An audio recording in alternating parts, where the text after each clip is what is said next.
Hello everyone and welcome back to painting some Goliaths yet again.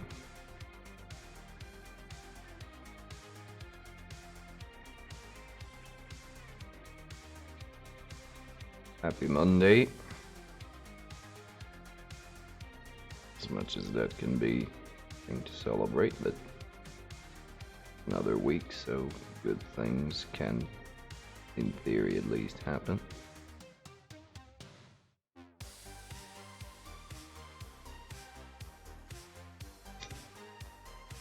Back to our blue dude. Oh, this guy. And per schedule today, we're going to paint up the red bits. So first of all, let's mix up a little bit of the undertone. Fix up a little bit of spillage here and there.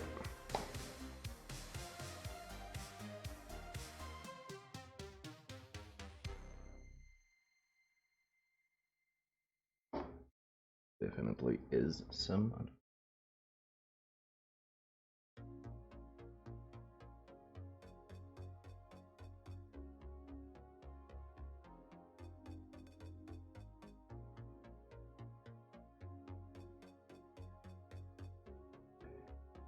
Also, tomorrow happens to be a bank holiday here, so I will not need to get as early up in the morning.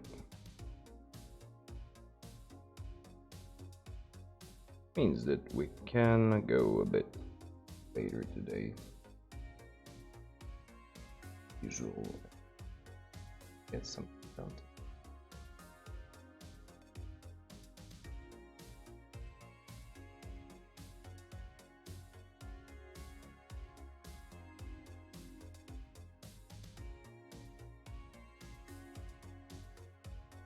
Hey, Agent Orange.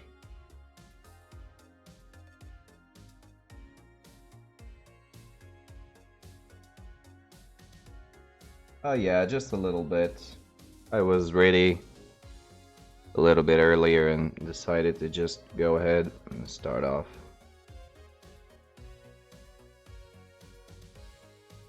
No reason not to, I think.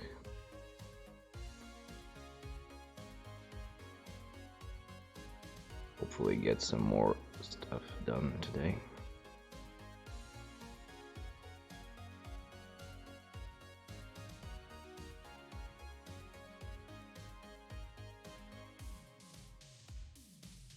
How are you? How did your weekend go?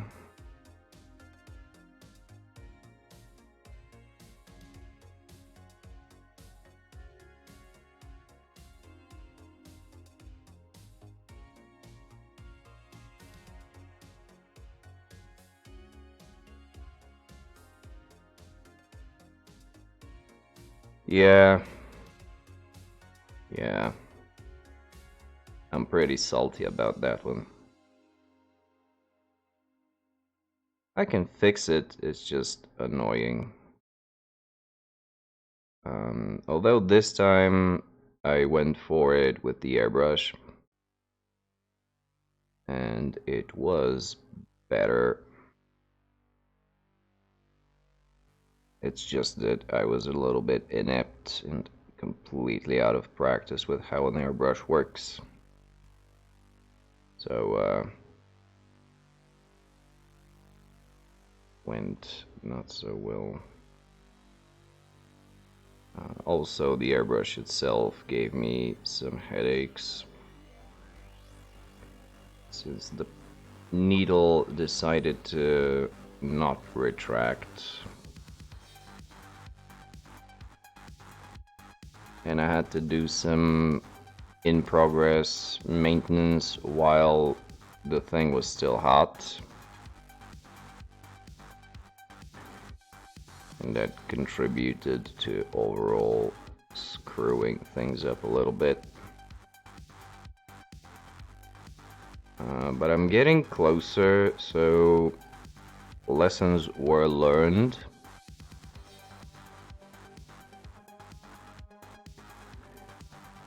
So I think that a few more attempts and I'll get the hang of it.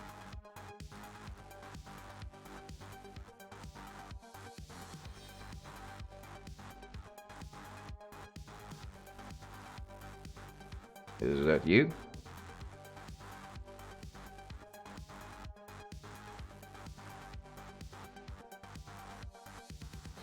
Because it's really a very, very strong varnish and it needs to be layered less than the thickness of the varnish, okay?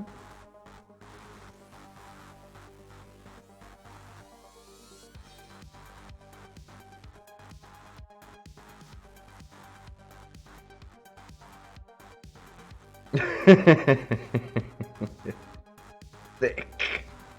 Okay.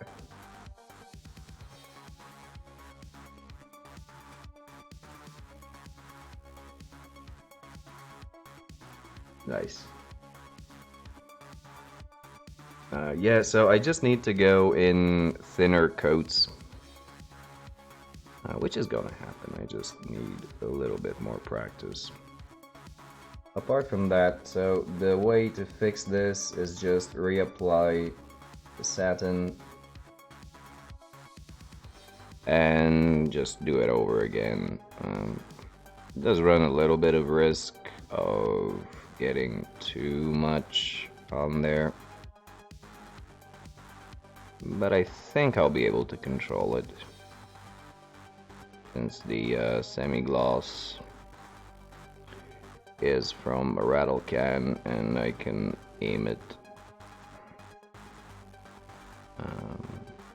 in a somewhat controlled way.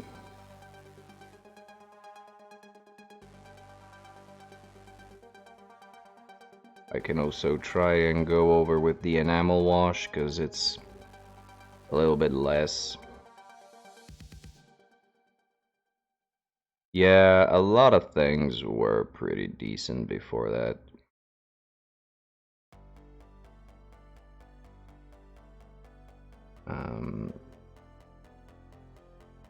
The metallic, but oh yeah, so actually the metallic experiment went well, which is great. Excluding the frostiness, what ended up coming out like in the visible range was kind of what I was going for, so at least that is good.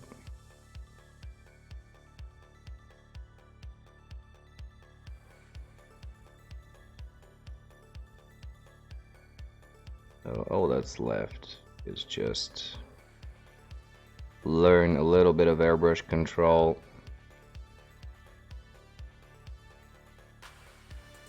And the rest is gonna be fine.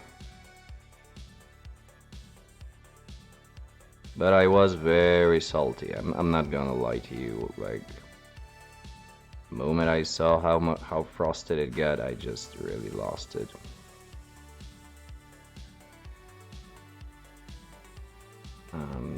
But it's just a little bit of an inconvenience that can hopefully be fixed.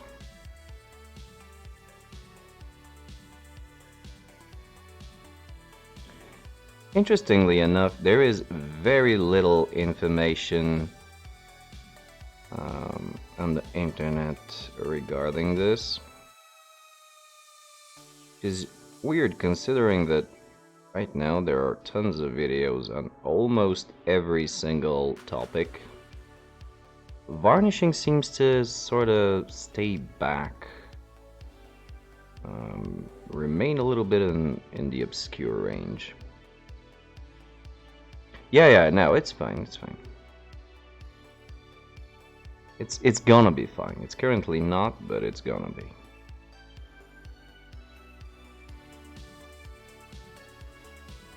It'll be just fine.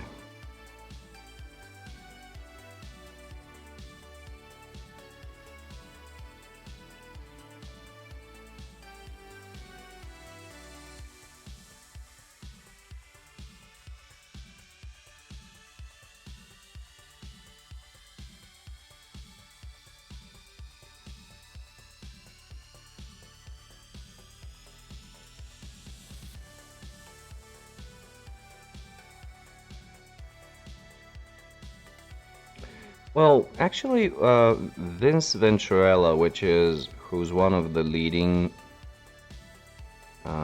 painters, he is one of the few who actually has a video trying out the varnish, and he is very happy with it, but he does a lot of his work with an airbrush. So it's just that it's a lot easier for him to get it to work right.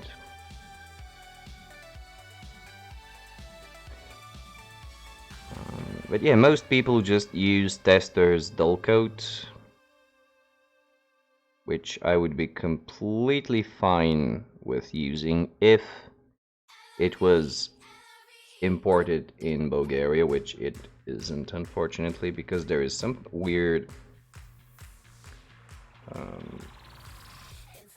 law about the import of canisters under pressure. So also all sorts of rattle cans, which is primarily why you don't see that many primers being stocked into local stores anymore. And Esther's dull coat being a can, being an aerosol, very hard to get a hold of.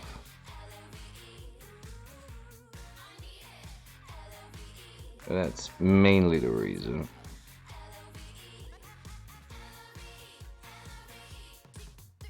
And it's a pretty fine one. Like, again, I would straight up use it, zero issues about it. Just can't get my hands on it.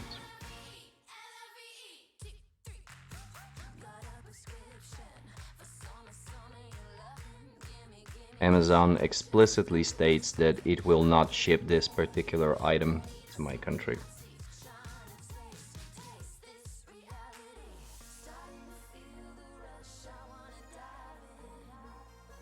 They don't stock, like, that's not something, it's not made by a conventional miniatures range. So I have a chance of getting it, let's say, at a scale modeling convention. And I'm just not aware when these are happening, when they're taking place.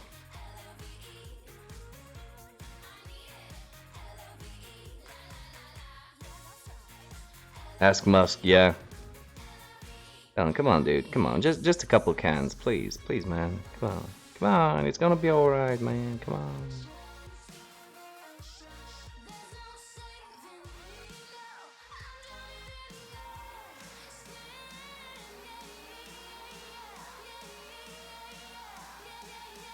It'll be fine.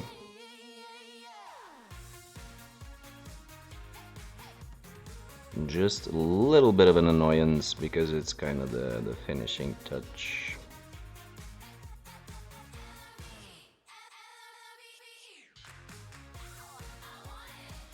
But it'll be okay. Yeah, I know. Weird.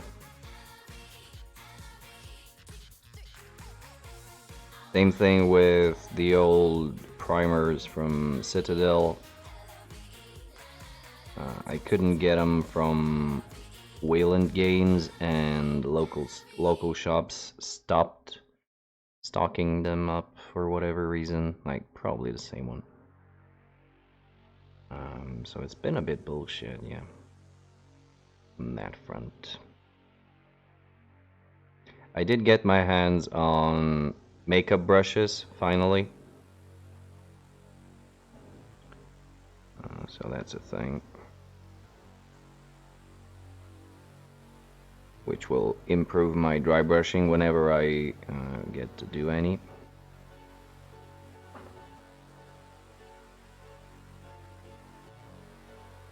And also I'll be able to reliably dust my models without...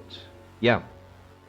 So it's been something kind of new where people are advising heavily to use.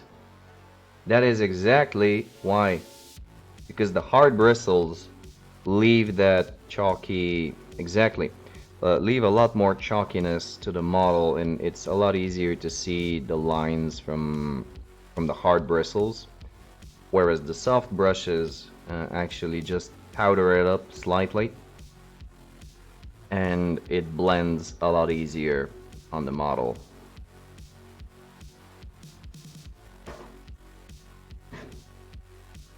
So I got some like these brushes. Yeah, a bit weird, but it's been going around quite a while, and it's just been me trying to get a hold of them. They're pretty cheap. I haven't gone for anything high quality. And also, a very important one is this big one. Because with this, I can reliably dust off models that have been sitting and gathering dust without actually breaking them, or getting them stuffed with whatever de-dusting thing. Don't be a drag, be a queen, yeah, a little bit. Very weird the things that we incorporate in our hobby. And a lot of things from makeup. I've seen. So sometimes nail polish remover is used for stripping models. Nail polish, shaking doohickeys are used to shake paint pots. Even airbrushes are actually used for nail art.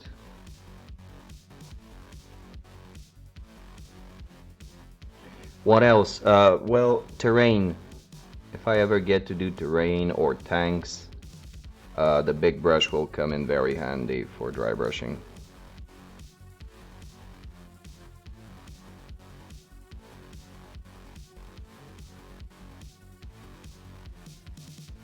But yeah, apart from that, not that much really.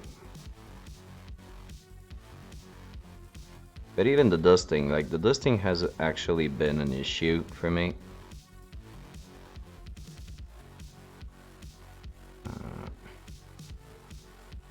Because the duster I have for the house does not work well for the models. Because it's very cottony. And if I try and go over a model with it, the whole model would get clogged with bristles of cotton.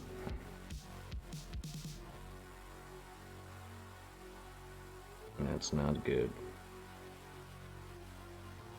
And it gets very hard to remove afterwards.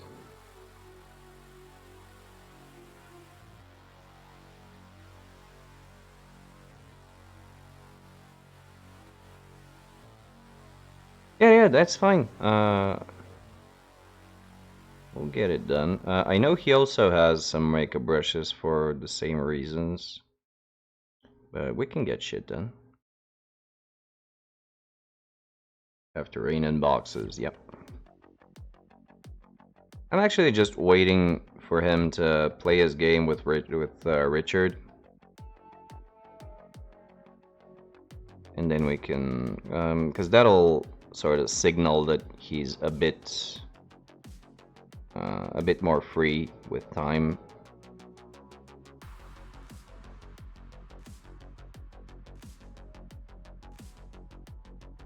By the way, how are you in terms of time this weekend? Will you be working?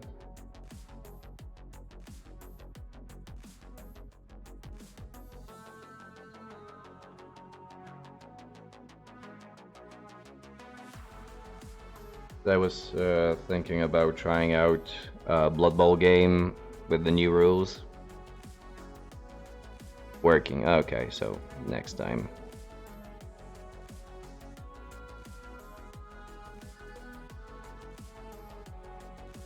Yeah, for Blood Bowl, been reading a bit more of the rule book and also listening to the Bonehead podcast. I'm not aware if you're following them. They have their stuff on YouTube. videos. In the work days, I'll be difficult.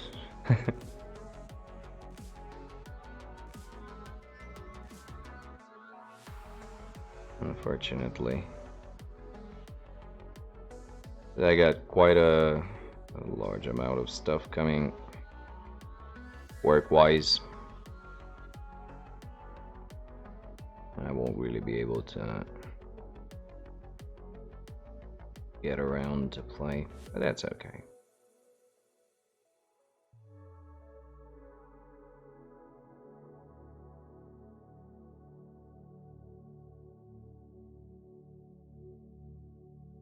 Oh, that's nice.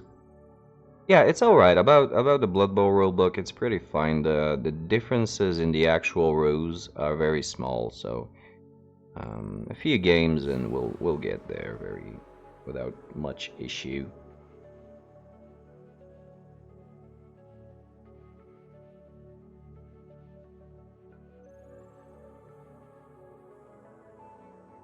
Okay, okay. Just let me know.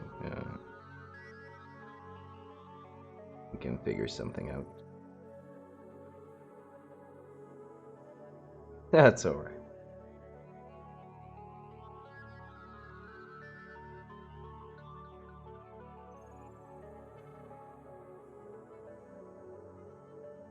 That's all right, man. Don't worry about it. Just throwing it out there.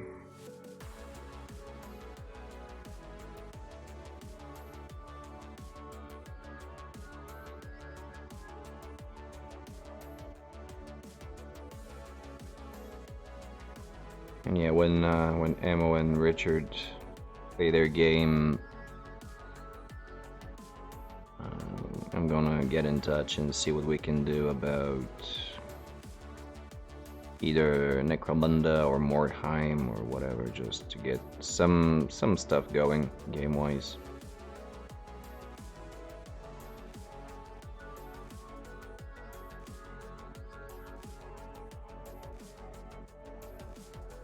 Yeah, sure.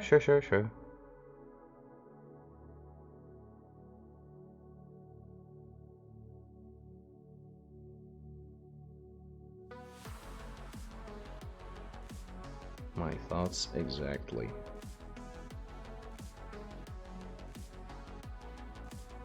There is a very slight chance that something can come up during the weekend, so I will reserve the tiniest little possibility of that happening, but it's very slim chance, so shouldn't be a problem.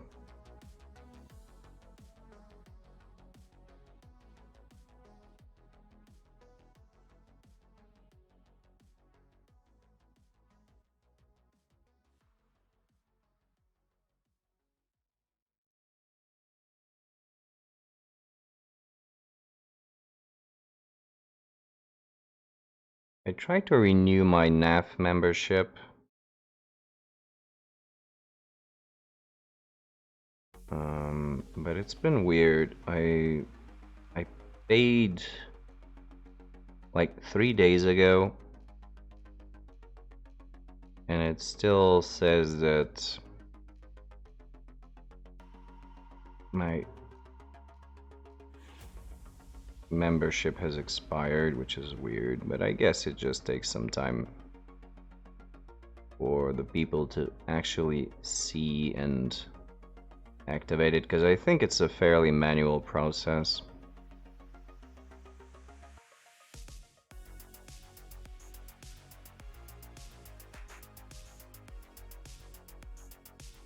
And I do want to get those goodies for the subscriptions, you know, the Dyson tokens that they come up with every year.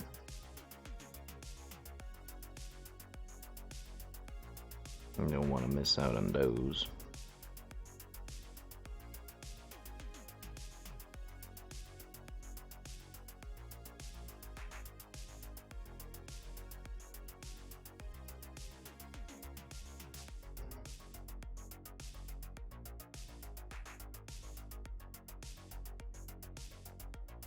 And I also finally... Oh, really?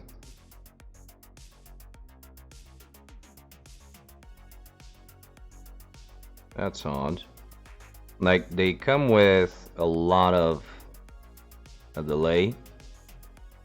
And if you've been renewing through our local tournaments,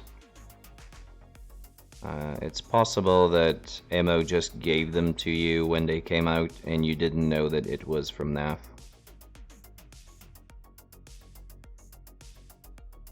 But it's okay.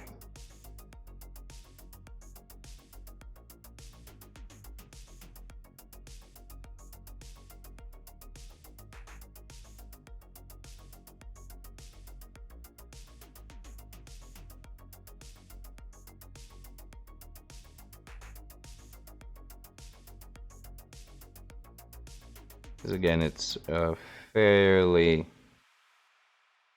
big delay.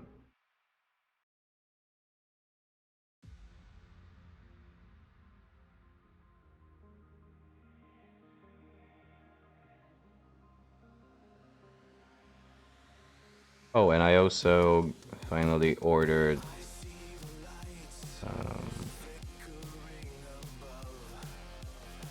some black ink.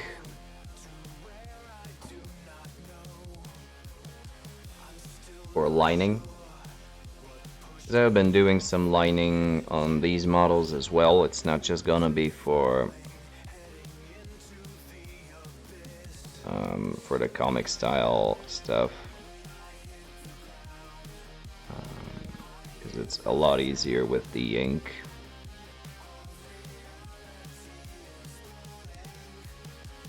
Yeah, so when you do contouring in deep recesses, let me show you actually.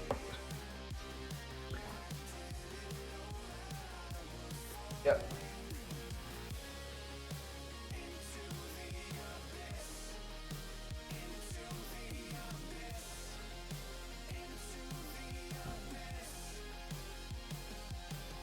Yeah, let's take this guy for example.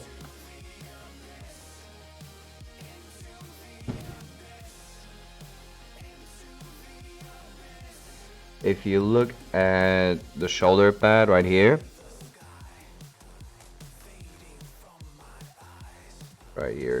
you can see that in the deep recess there is a thin black line that makes the detail feel more separated and pop out. The same here on the gauntlet, right next to the metallic trim. There is also, just between the metallic and the red, there is also a very thin line of black.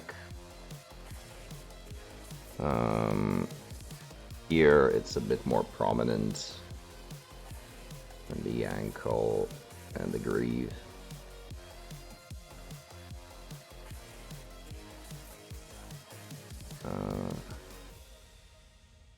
Yeah, washes are for recess shading. This is stronger than a shade, and it's just a line to help. It's called either panel lining or black lining. Yeah, it's about the precision in this case. And it helps the detail separation. And I've been using it on some of these guys whenever I kind of have the will for it. And it helps a lot to bring out the... whenever you have any panels, any flat panels with small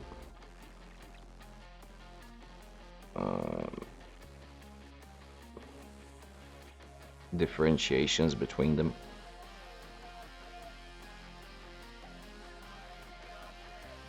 It works a little bit better.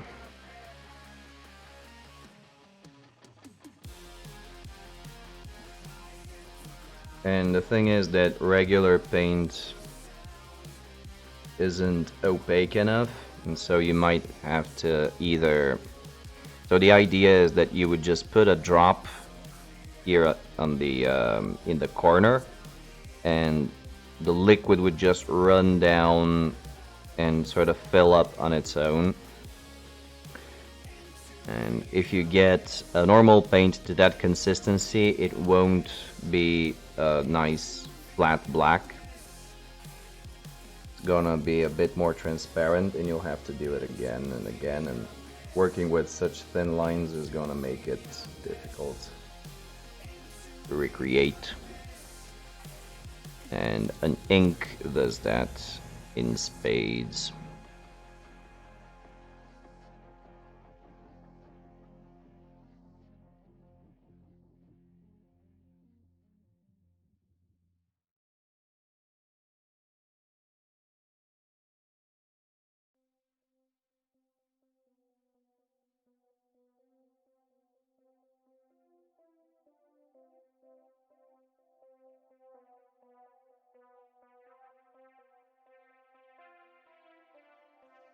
And after that, I will just need a little bit of contrast medium so I can make my own contrast paints using the Pro Acrylic Transparents. And tools-wise, that'll be that. I'll be set for a long time.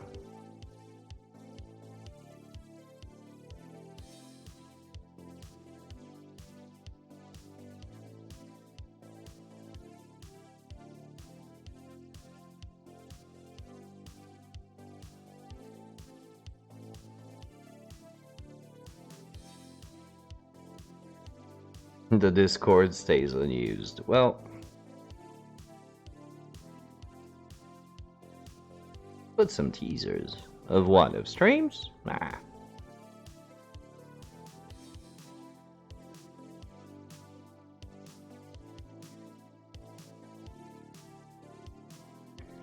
Thing is, too many people have really active Discord servers, and expecting people to spend their time in this one is unreasonable. Yeah, best shots. I don't know, that probably Instagram is a better alternative for storing pictures of finished stuff and gain a little bit more exposure.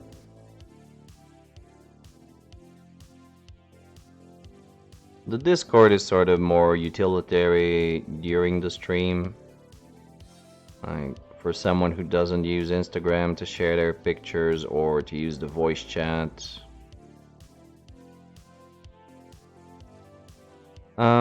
Again, sometimes people don't post their pictures on Instagram, and it's okay to share them. Yeah. And the occasional voice chat as well, if it comes to that. Like if we're playing Blood Bowl online or anything, that might come in handy. Stuff like that.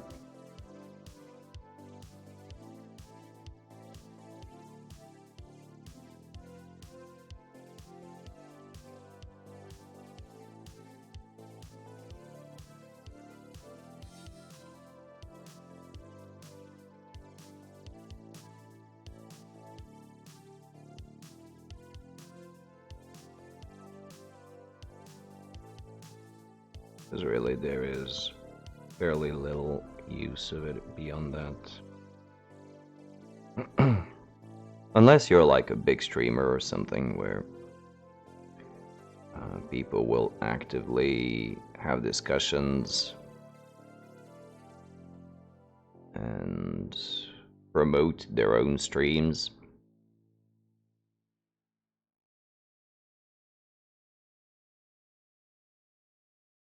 Because let's face it, how many of the Discord servers that you're a part of do you actively follow? Like 3, while being in 20 or 30 of them. And the majority of them are muted.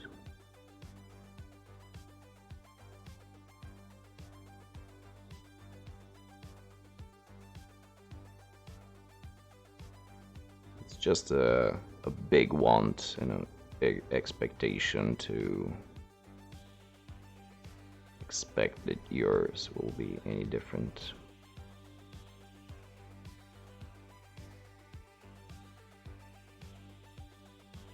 Oh, really? Yeah, from time to time I do as well. And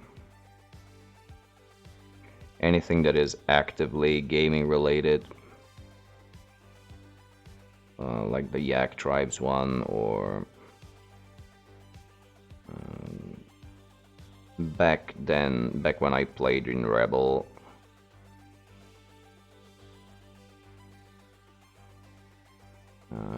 I used to always watch it, but apart from that, it's fairly occasional.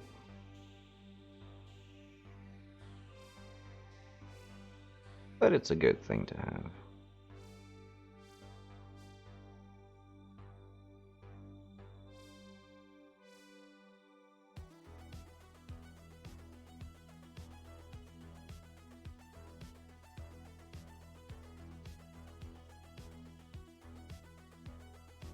One of those better have it and not needed than needed and not have it.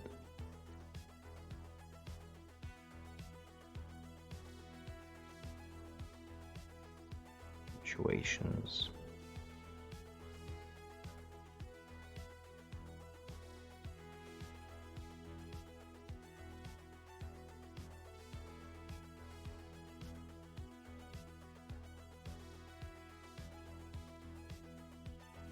So yeah, on the topic of Blood Bowl, I've been watching the Boneheads on the Bonehead podcast on YouTube. They have some videos covering most of the new things and suggesting some rosters for all the new teams based on their changes.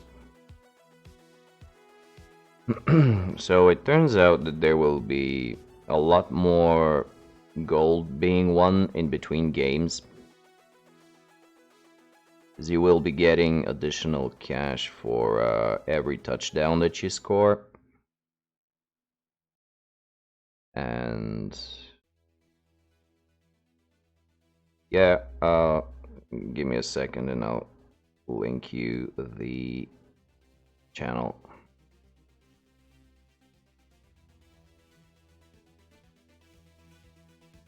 Also, there is a new type of... No, it's not audio. It's they are recording them with video. It's just they call it a podcast because I think that it's also being aired audio only somewhere. Not really sure where. Probably on SoundCloud or something.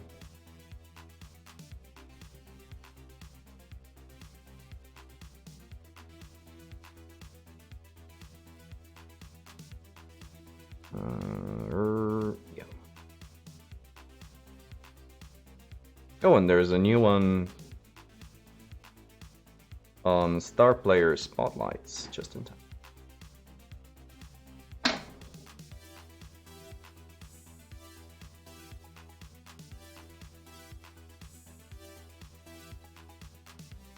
There you go.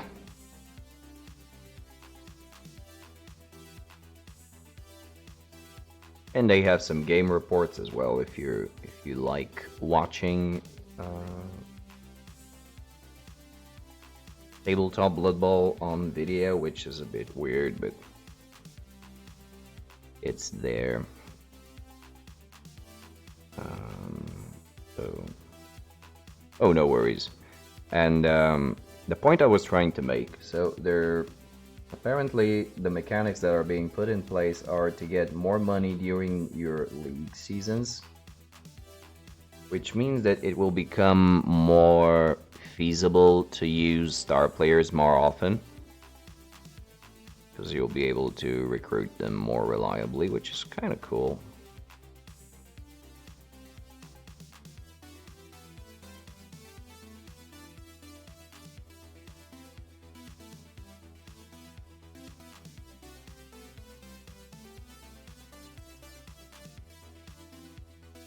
I don't remember which one was it. Like, Who did it?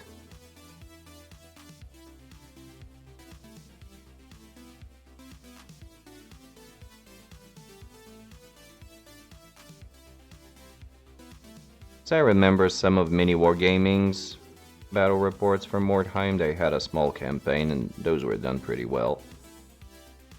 Unfortunately, I just didn't really know much to almost anything about the game itself to understand what was happening.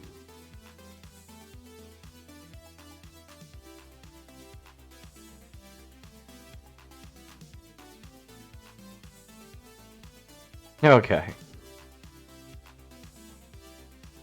Right. I don't remember it, unfortunately, but I'll take your word for it.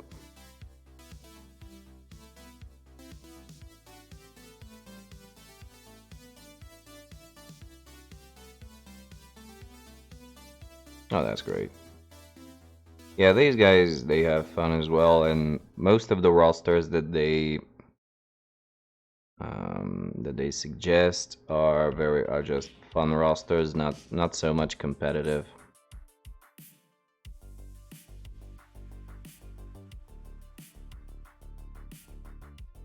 But it's still a nicely dissected way to get into the rules without actually having to read the majority of them. Just cool. I'm lazy.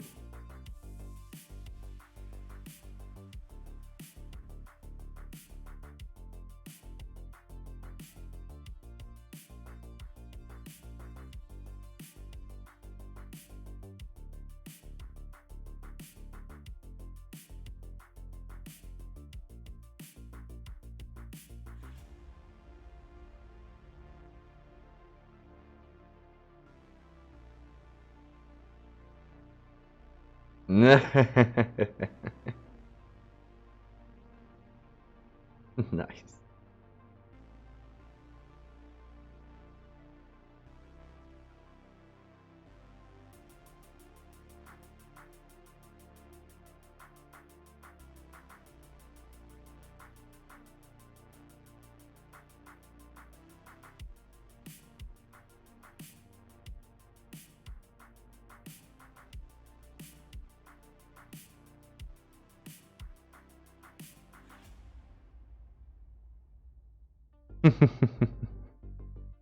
Yeah, better set up the couch, right?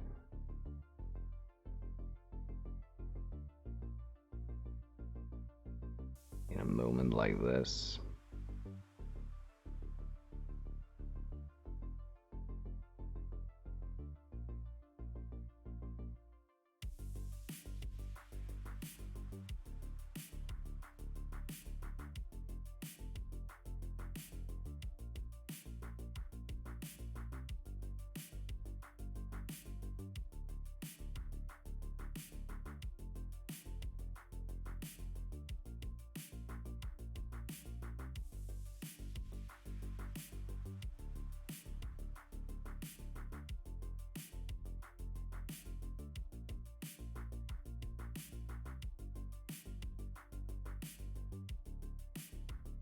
So I'm using a little bit of a thicker consistency of paint today.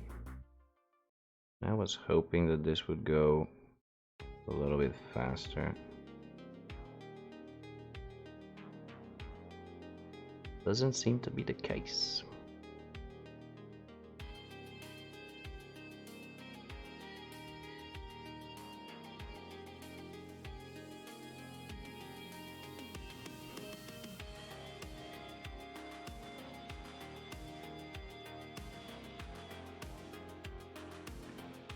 But we'll be fine.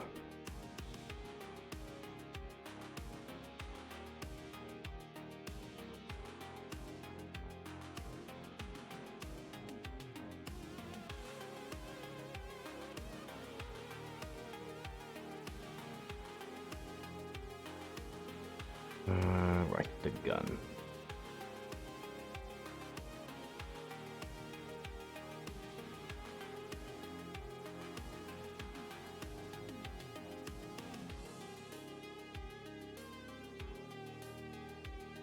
You know, some ups and downs here and there.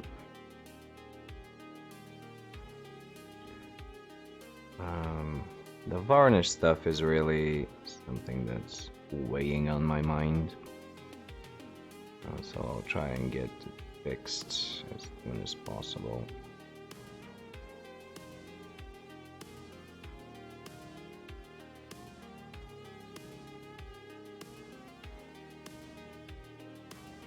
Yeah.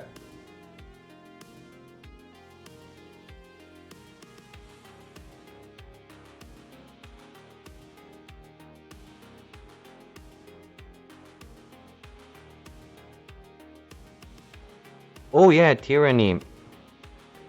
The RPG where you play the bad guy. I've watched a little bit of a let's play of it. It looks good.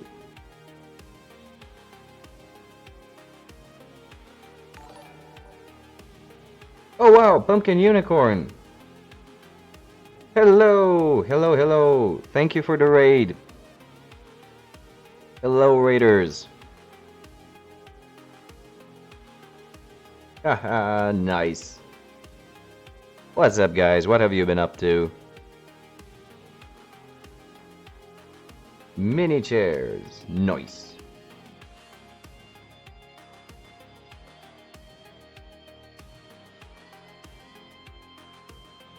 Sadly, I have not set up any defenses, so yeah. But welcome, welcome, welcome. A last brain cell emote. Do you have any work in progress? Fix? Of what was happening? Feel free to post any works in progress of your own.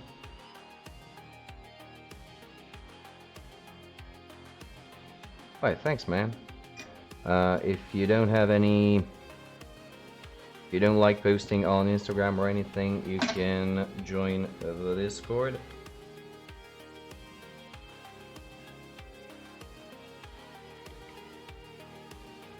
As well as look around at the social links.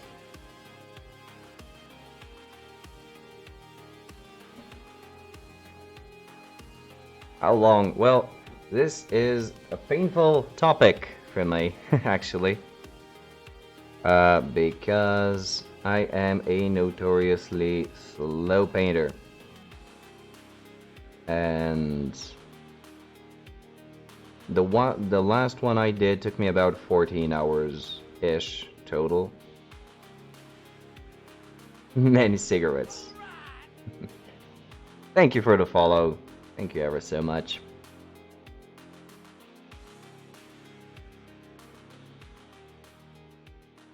Peasy Tent. Thank you for the follow.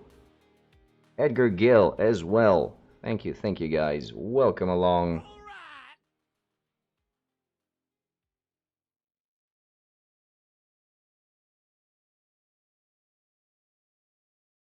Yes, hello to everyone. And to all, welcome.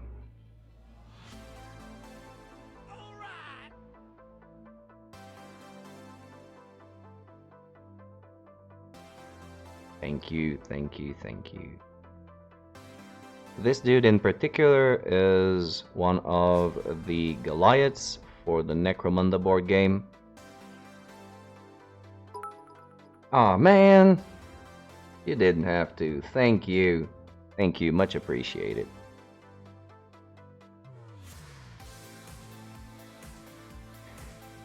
So, all of these guys will be actual playing pieces for a board game if I ever get done with them.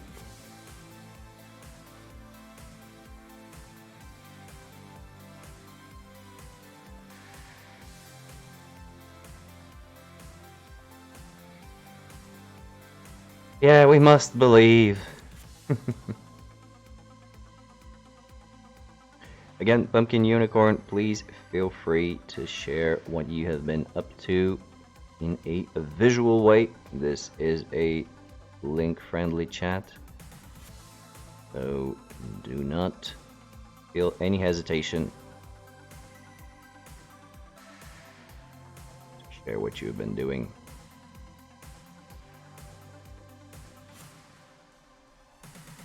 Yeah, we want. Technically, we painted the play, but again, due to me painting like a quadriplegic snail, this isn't happening that often. Our primary game is actually Blood Bowl. If you've heard of it, it is a fantasy version of American football with orcs and dwarves and all the likes. Alright, let's check it out.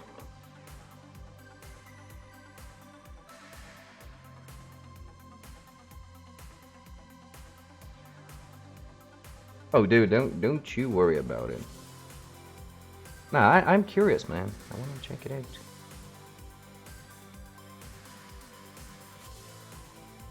Oh, wow. Okay.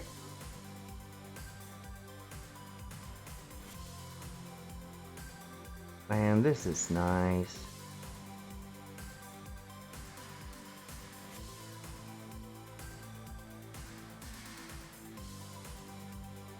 Oh, I love this. Oh, I love this, man.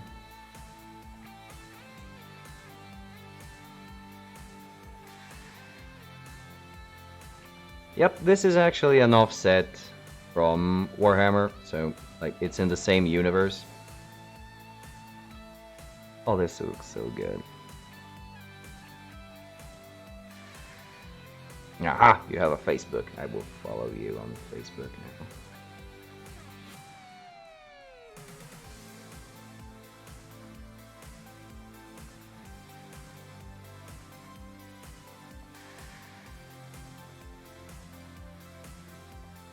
Le Papillon, are you from France?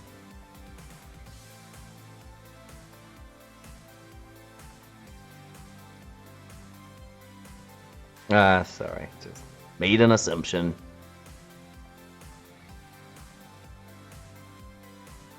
Okay. Just based on the name. The butterflies.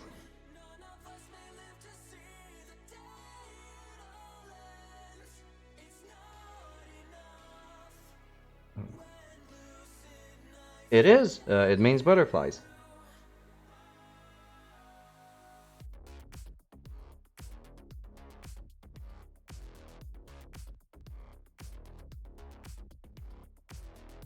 Nice. Right, so where was I?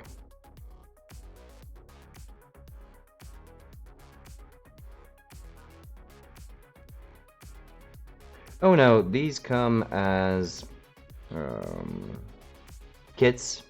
So you buy them in pieces, you put them together with a little bit of variety. So you could choose different hands, different weapons, different heads, sometimes different poses and whatnot. You usually get enough parts to build 10 or so of those in one kit, and then you just get around to paint it. Now, technically, each and every one of his equipment thingies are represented in the game. Is that cod piece on the crotch zone? I think it is. Thanks, Bees10. Thank you, and sorry for my horrible pronunciations. I got a little bit overexcited as a result. I'm losing my words.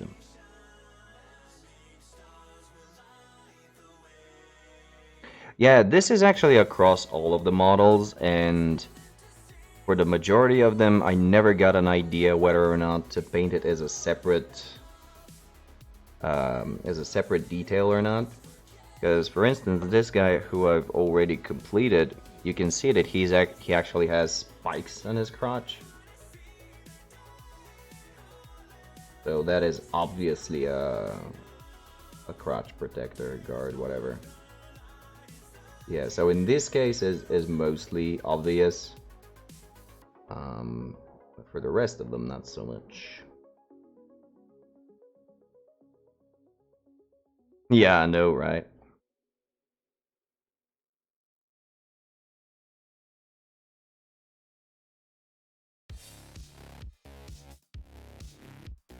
If you ever needed to spell get off my dick in the absolute most unquestionable way, putting spikes on it is probably way up there.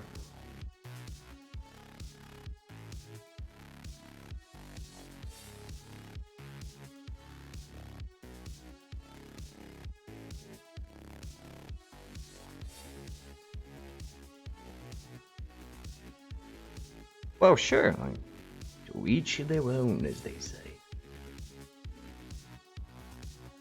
Gonna hear no judgment from me.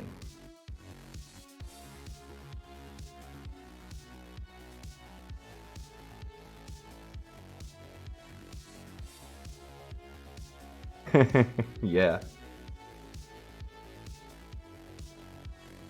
There is some truth to that.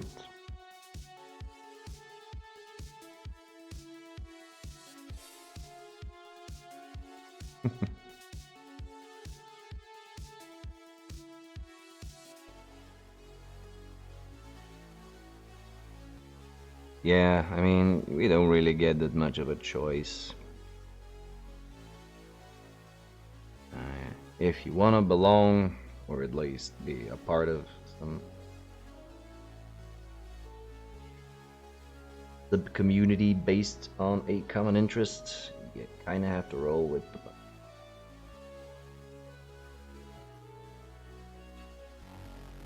More often than not.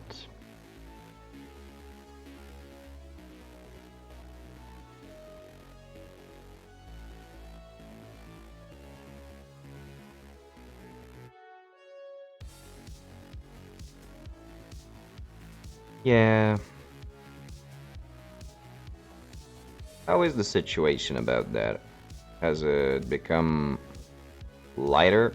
Just like in general, don't really want to go into too much stuff, but like overall.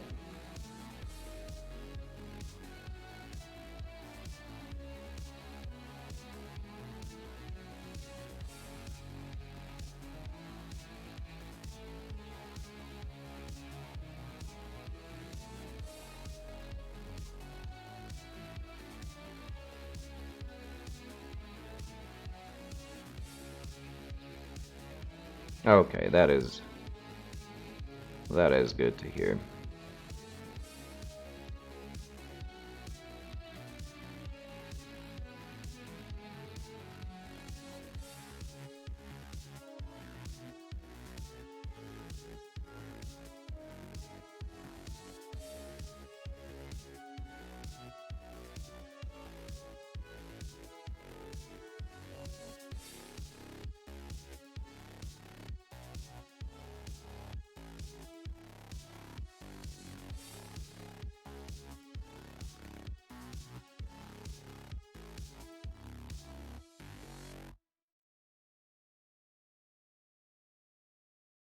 Oh, I see, I see.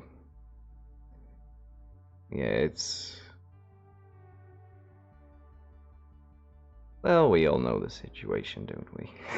Like, no need to beat around the bush from that point.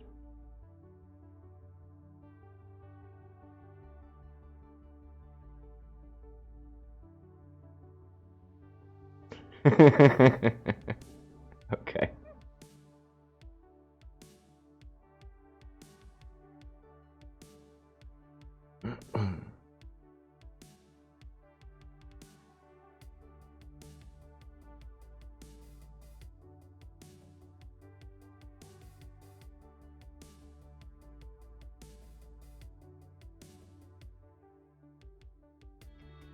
Oh, okay. Haven't really been doing much online gaming, really.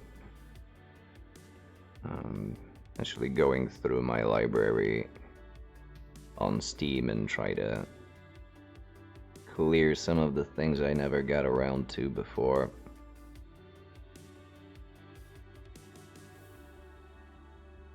Alright, Edgar Gill, thank you very much for coming along. Thank you for the follow. Have a lovely rest of your day. And hopefully, we'll see each other again. Yeah, I saw it was released.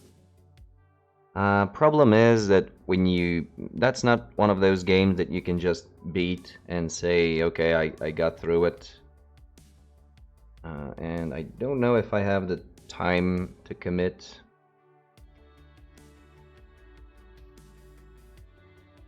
Apart from that, yeah, I've been watching a Let's Play of it, and it does look very, very fun.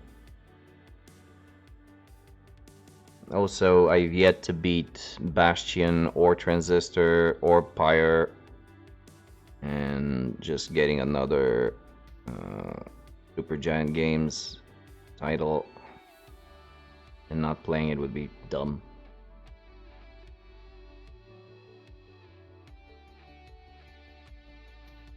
Yeah, exactly.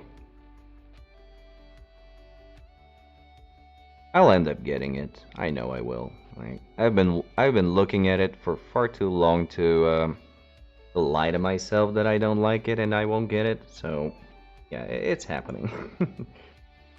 I'll just keep up the pretenses for a little while longer. Holy hell, what's going on today? Second raid in a row. Alchemist Painting, dude, thank you for the raid. Welcome along, raiders. How's it going? What have you been up to? Thanks, thank you. Yo, with the follows. Olgerkin, welcome along.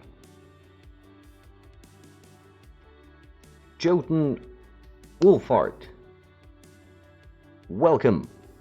Alchemist Painting, thank you. Thank you for the follows, everyone.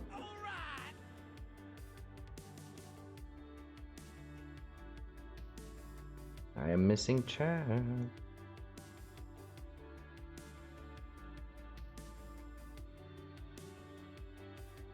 Oh yeah, definitely. Like, I did not expect that. Oh, Mark, hey! Thank you. Thank you for the suggestion.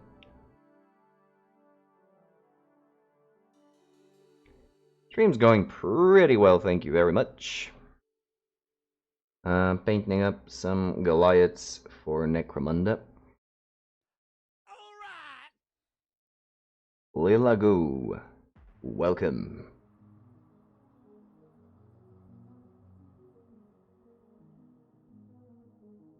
What have you been up to, Alchemist? What have you been doing on your stream? Did you have a good one? Have fun? Did you make progress? Johnny T2, thank you for the follow as well, also.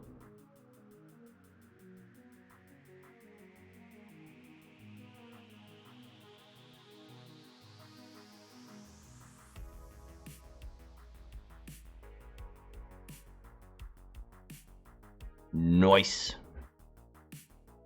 If you have any whips that you've already taken, because I know that you probably didn't take a pick like 2 seconds after your stream, so just in case you do, this is a link-friendly chat, so feel free. Boost, and this goes for everyone as well.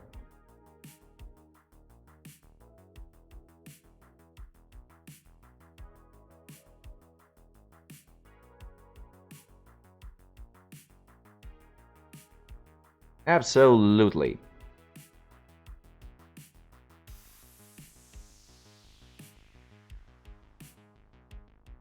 Alrighty, Pumpkin Unicorn, thank you very much for the raid. Thank you for hopping along, spending a little bit of time with us, and have a lovely evening, good night's sleep, and a sunny day ahead of you.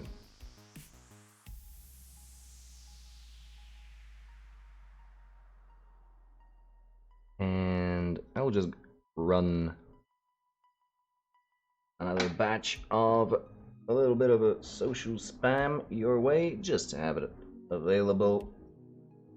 So we do have a Discord for photo dumps, in case people do not like Instagram for posting their stuff.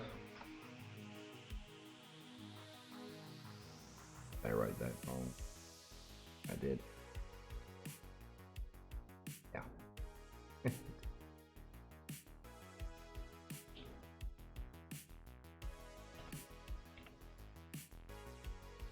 Right, there we go. And a few social links for anyone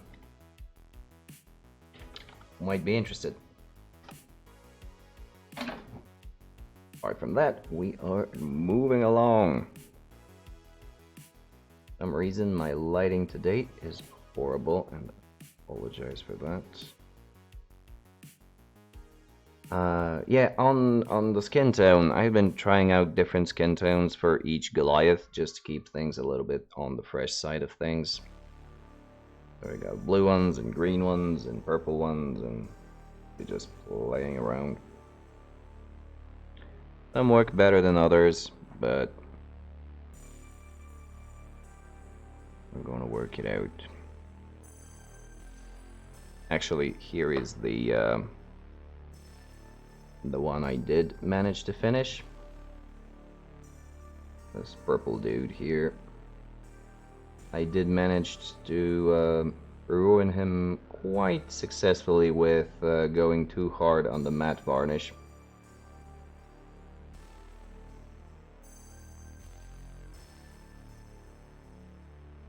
Paint swap with Pigeon Squirter? What? In my picks? Wait a minute. Oh yeah, the squats are real fun.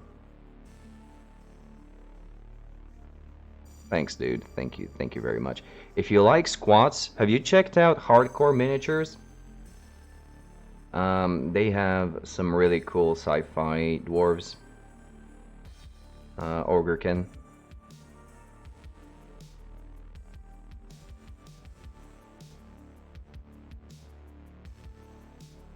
Oh, okay, let me show you. I really like their stuff. They're doing some really fun things. They have catacans that are made in the likeness of old 80s action heroes, such as Chuck Norris, Arnold Schwarzenegger, and whatnot. Some really cool orcs. They have an orc that looks like Lobo, one that looks like Ghost Rider and whatnot. And among all of these goodies, let me just bring this up so you can actually see. Oh yeah, and some Battletoads that they came up with. Danny Trejo is also among them, Charles Bronson. You got Sarah Connor. Company name is Hardcore Miniatures. I can give you a link to their store as well. I had it somewhere. There it is. I'm showing you their Instagram because for whatever reason, they have limited runs of their stuff that goes out of stock, and God knows when they will restock. So mainly just showing off what they have. I've been looking at them for a while, trying to pick things up. Oh yeah, also pretty cool video game character stuff. You got the Doomslayer and Cyber Demon. A little bit below you had... Oh yeah, these are some of their sketches for the squats.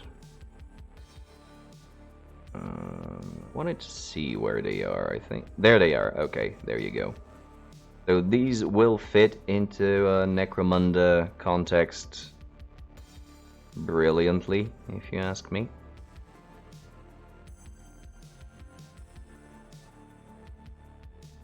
You even got some in power armor, if that's your fancy.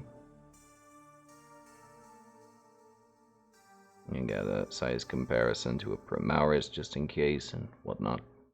Anyway, they are fairly fun.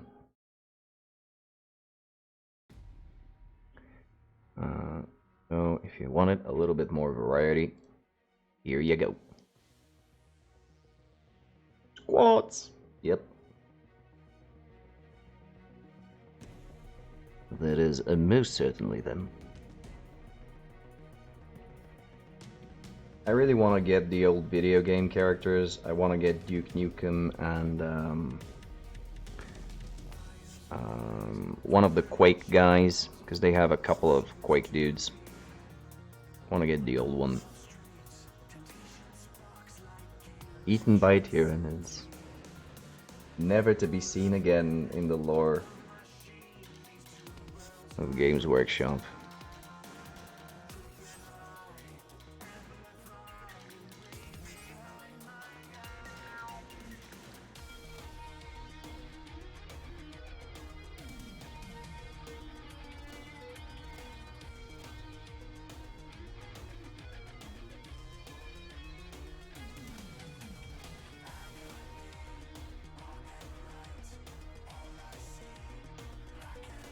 But they are cool nonetheless.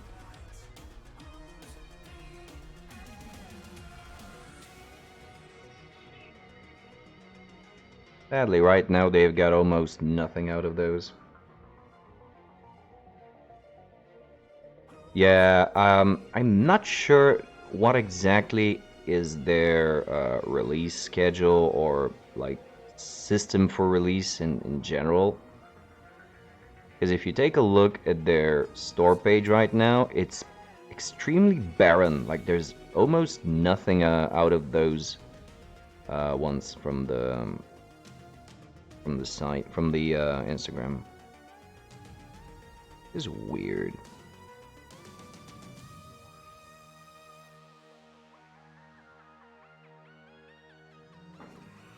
But still, 4 figures more than before.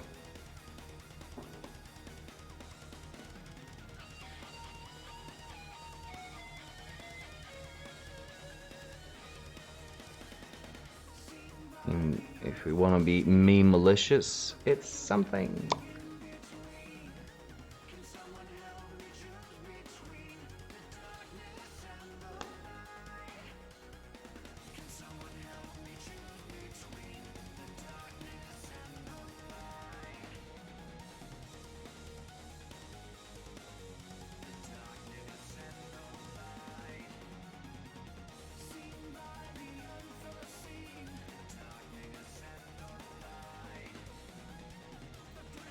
Just trying to do some highlights, building up this red.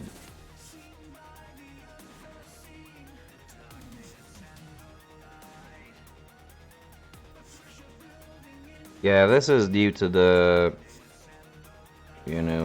pandemic stuff. I haven't ordered anything from them. They just keep popping up in my Insta, and I keep watching their new models and really very much liking them. So limited experience, just as you mentioned, squats. I made the connection. So I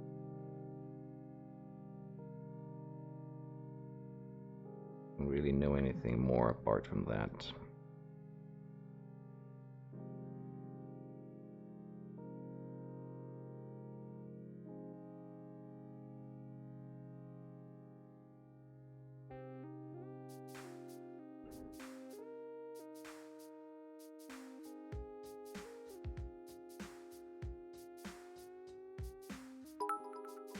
Yo, thanks for the bits, dude. Thank you, thank you. And thank you for being around. Keeping me company as I slowly make progress. Thanks, dude. Will try my best. And have a very good one.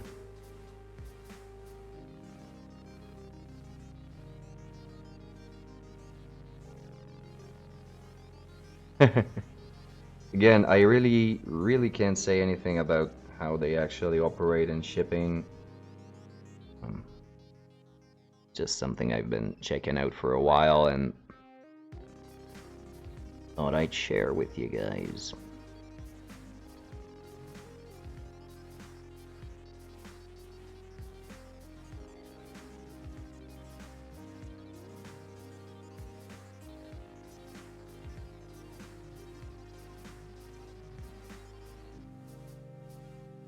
I have no idea what I'm doing to this sword right now.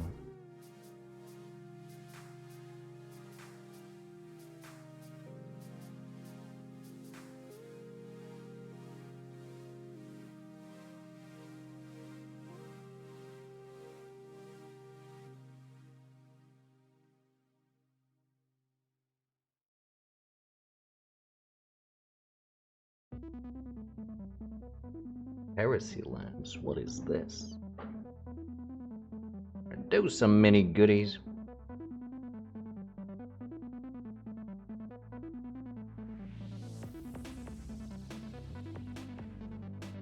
Ooh, that looks nice.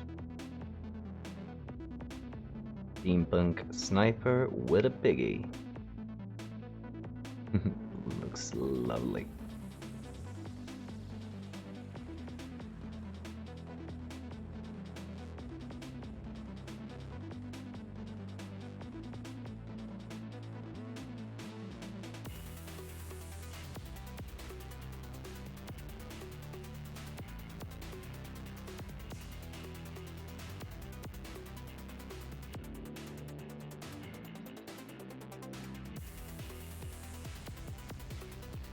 Okay, let me check it out.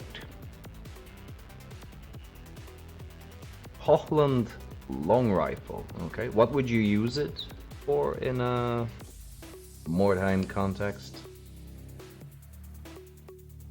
The pig does steal the show.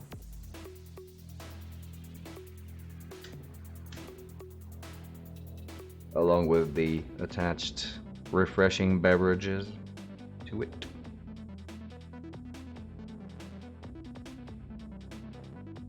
Oh, this is lovely.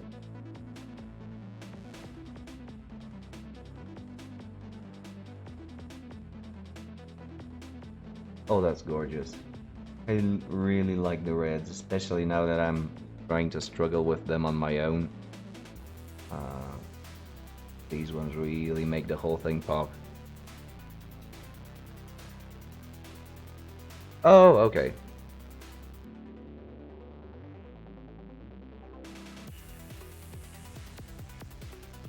Well, cool. Nice.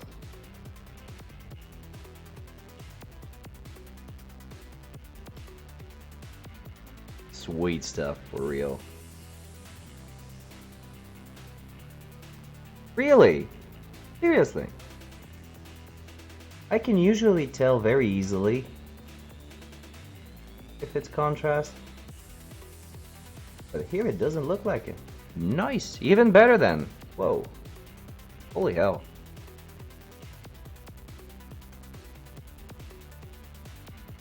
Yeah, being able to paint with contrast paints and not make it look like it's contrast paints, that's quite a feat. Cool.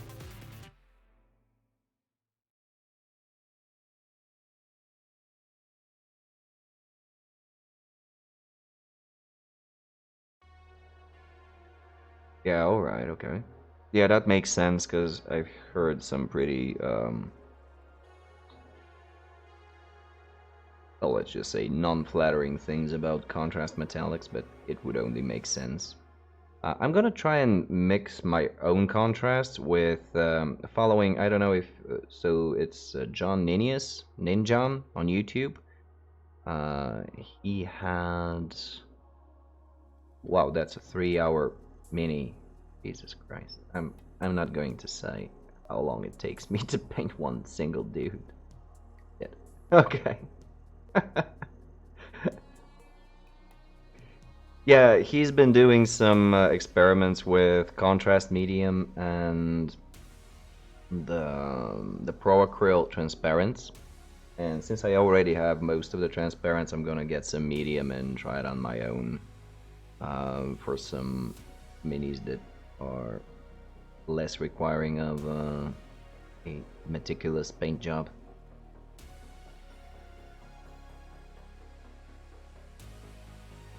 Oh, how did it work out?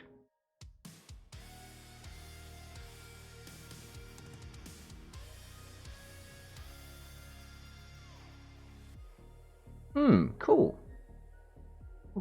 Cool.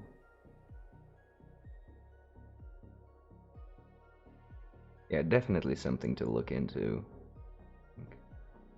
Because I have some board game models that I would like to paint, and I wouldn't want to spend as much time, so I'm looking for some shortcuts.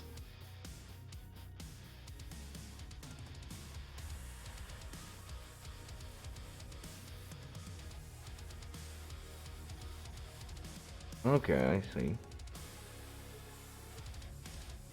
Yeah, metallic medium, in my experience, while it works pretty well, it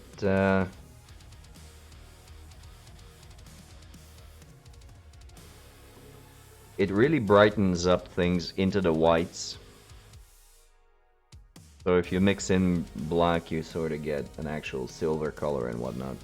And if you use different colors in it, you need to be prepared that it's really gonna brighten them up.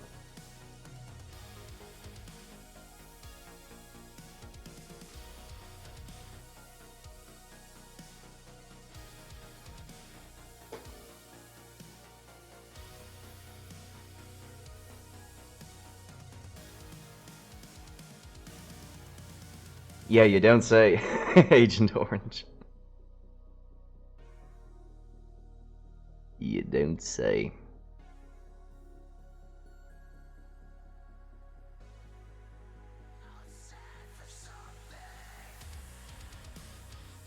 Yep.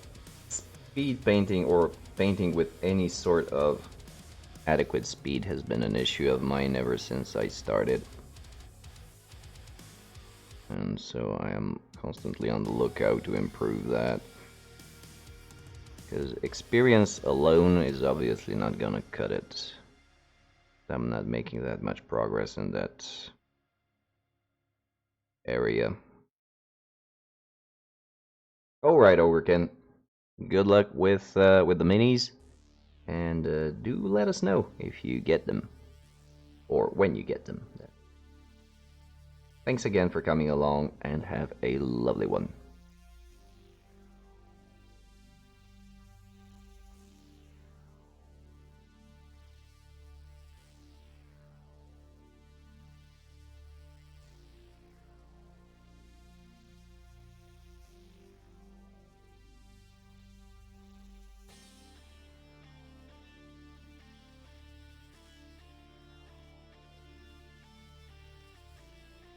Yeah, that is true. That is true.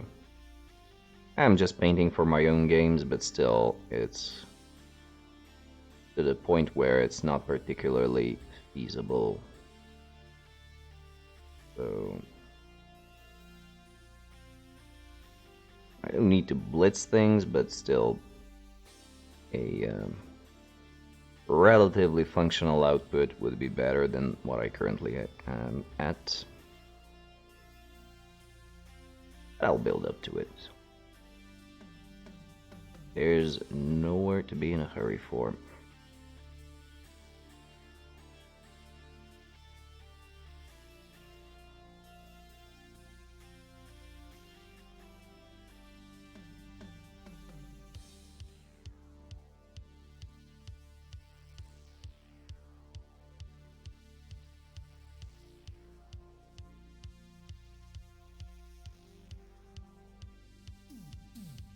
Yeah, that is definitely something I want to try out. And again, I will give it a shot with the contrast medium slash pro acryl transparents, because that seems like a fairly good deal, at the very least, because I already have half of those. and I am trying to move away from Citadel and into Rock Rails anyway.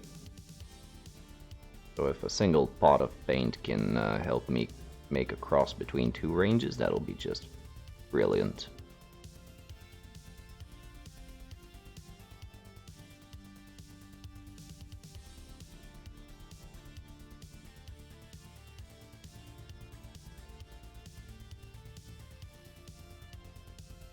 Oh, really? That's nice. Sadly, my wet blending has not even been tested yet, so I have no idea how well that will work for me personally. But it's definitely something to try out. As soon as I get a model where I can reliably try it out, like something that will be comfortable for me to try, like a bigger surface area, I'll give it a shot for sure.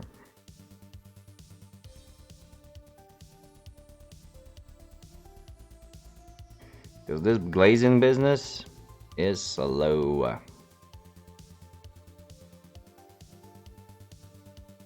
I like the effect, I like how it works out, and it kind of really gets me in the zone, like just to relax and layer down layer after layer after layer. Very relaxing and therapeutic, but as a result, output really suffers.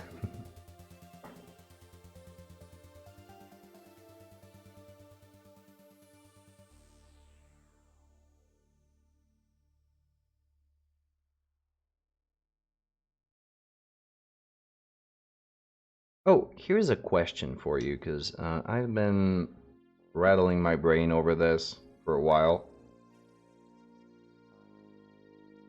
Flash Terror red all over. Well, Black Templar. Okay. Yeah, that makes sense. Cool.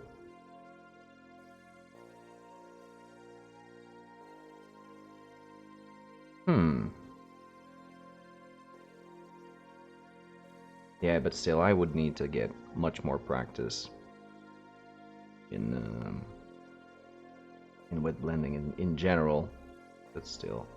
So my question is, what do you use to varnish your gaming pieces? Like, not the ones for display, just for gaming. I've been struggling for a while now, and the best solution I could come up with was a quick spray of satin or gloss, and then go over with this thing,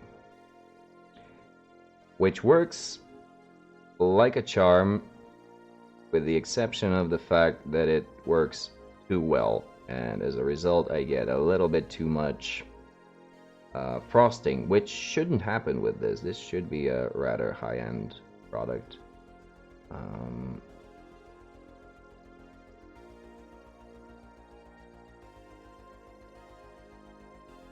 Yeah, alright, I didn't know that. Yeah, that would make sense why they are writing in such a precautionary way. Sorry, dude. I've been having a lot of frosting and clouding. Like, this guy is almost completely ruined by the varnish.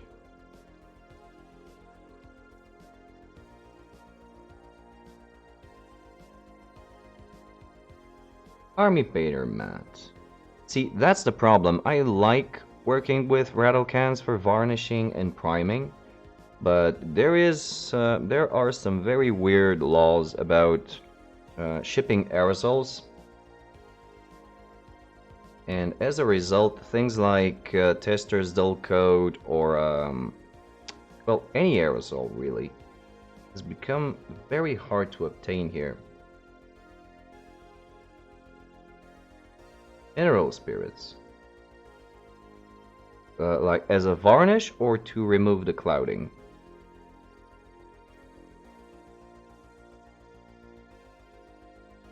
Then revarnish. Okay, thanks. I will try that. I was thinking of just reapplying the...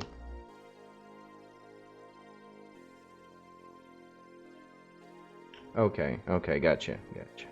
I was thinking of just reapplying the satin and going over again with the matte.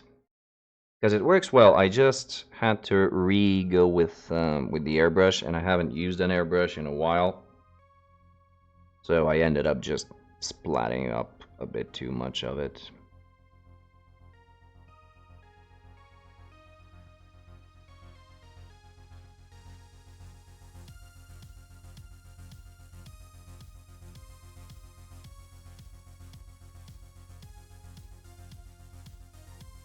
Yeah, that's what I'm worried about, that it might actually not.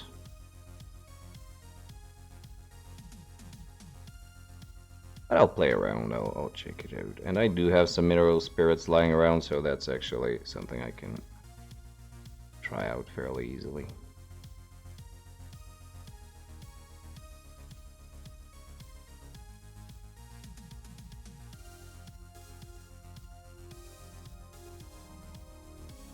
Yeah, so thank you for the tips. I will definitely take it into consideration and try it out, because it's been an issue.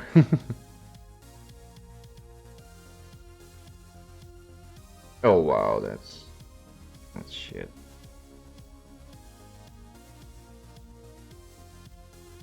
You go through all the problem of making your models look as good as they can, and then just the final touch, and it completely screws things up. Not good. Like, for how long do I need to keep it in the mineral spirits? Cause I don't wanna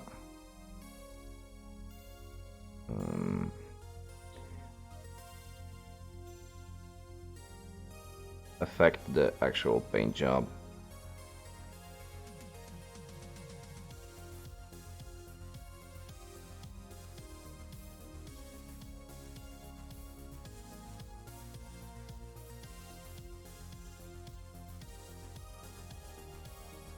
I'm being a bit sloppy today. Oh, I'm sorry about that, but I'll fix it later.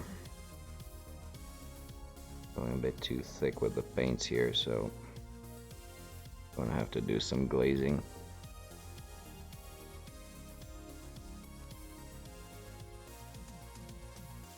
Just dip and swish. Okay, alright, I'll try it.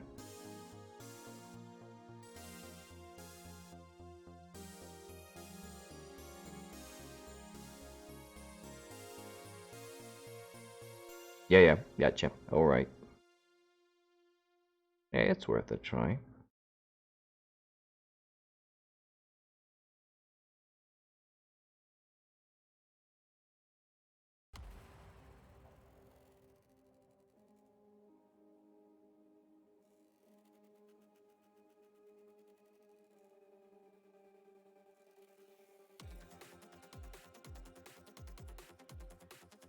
Oh yeah, that's not a biggie.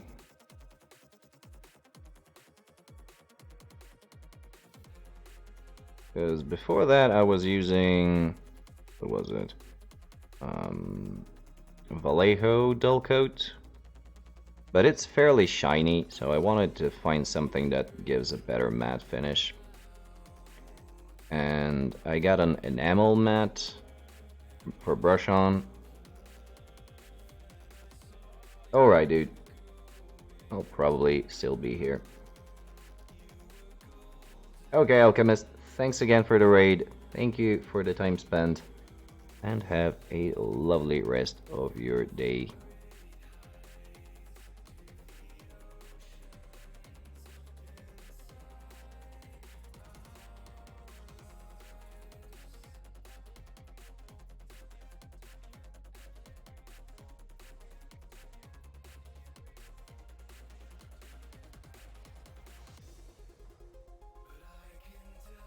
Okay, let's just take a moment.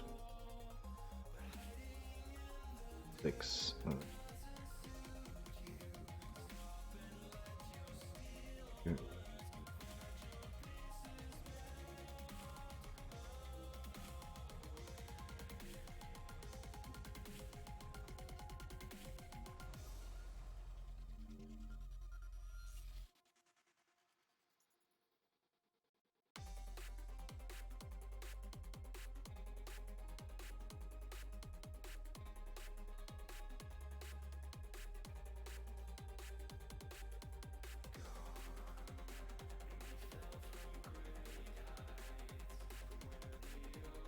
Or make it worse, you know.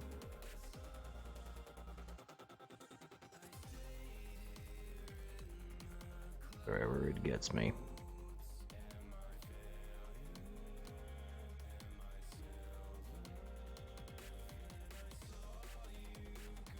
Oh, okay.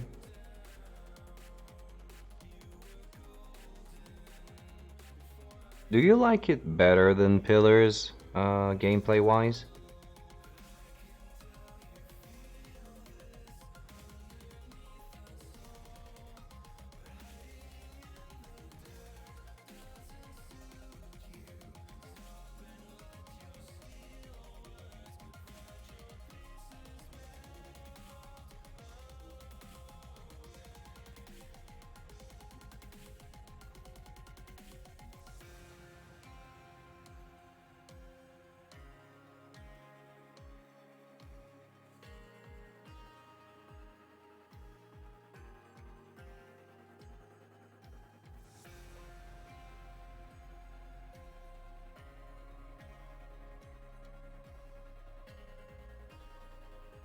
Yeah, well, it's an old school RPG, so that kind of goes without saying.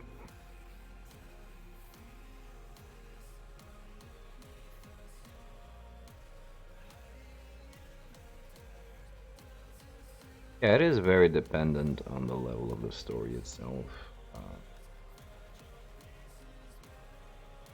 Because I'm gonna be honest with you, the start of Baldur's Gate sort of bored me to tears when I was reading it. It was such a cookie cutter story. But I've never had this issue with, let's say, Shadowrun, especially Dragonfall. It was just written so in a way that will captivate you and keep your interest pinned for a while. So reading itself isn't a problem. Yeah, the first one.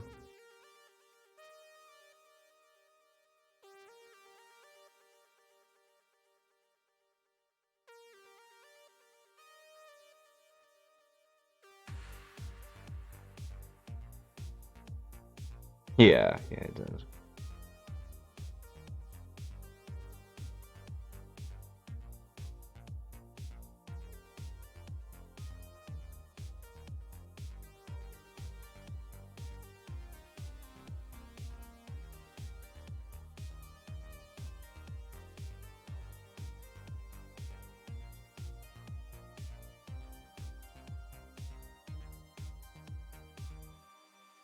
I haven't played a lot of the second one. I was always pushing to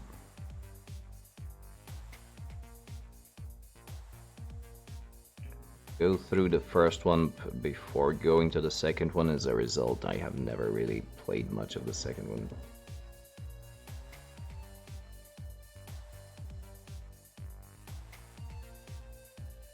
Already have game inside of the character development. Oh, okay, that sounds neat.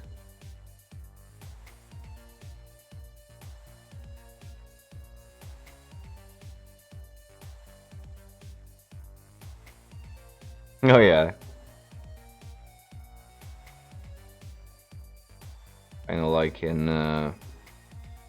Dragon Age, the first one, where you could sort of choose your background and shit.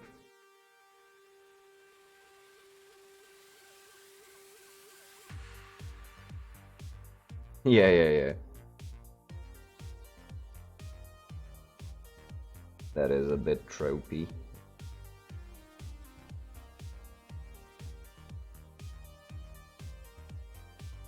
Although sometimes it works out well, like in Planescape. The slow reveal of your character's true identity and whatnot. Pretty cool. Yeah. Oh, Arcanum. Such a missed opportunity, that game. It could have been great, it could have been amazing. But it wasn't. It really, really wasn't.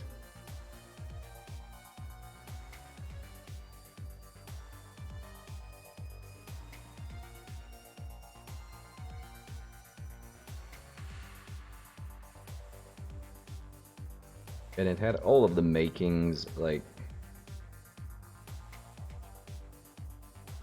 anyway.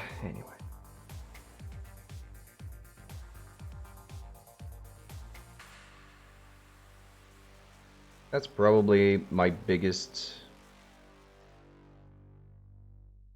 Yeah, I don't know, really. That's probably my biggest disappointment from the old Interplay guys and Troika games and whatnot. Like, they made amazing things, and then... Like, even Arcanum had to be a really cool game by all means. They just really fucked it up.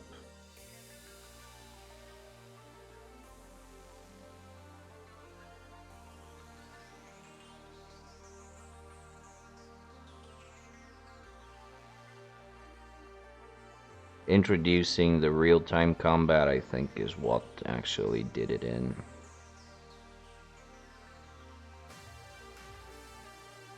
They should have just kept it as a 100% turn-based thing and adapt the mechanics based on that.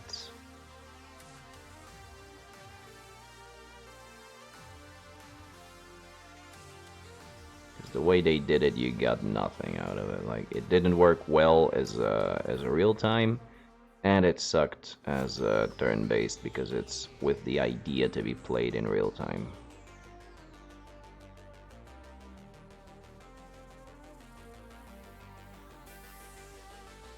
Yeah, that is probably going to be the one thing that's gonna make it hard for me to go into Tyranny. That it's definitely something that's gonna eat up a good, I don't know, 40 hours at least.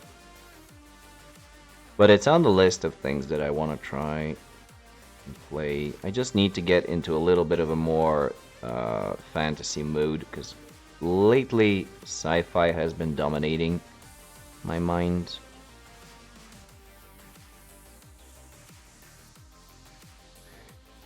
But the second I feel a bit more fantasy-ish, I think Tyranny is going to definitely be happening immediately. Yeah, and you need some time to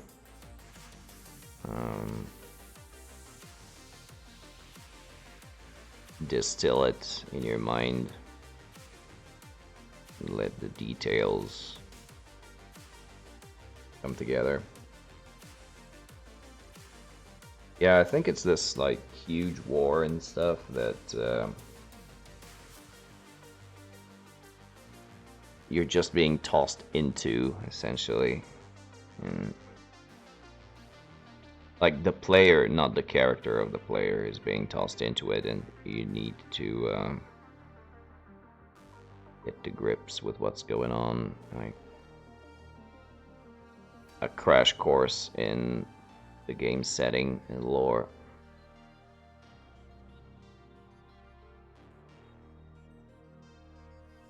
Ooh, sweet.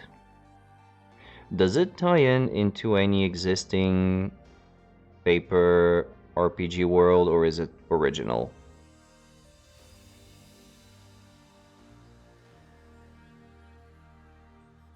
Like, I know it's not Forgotten Realms.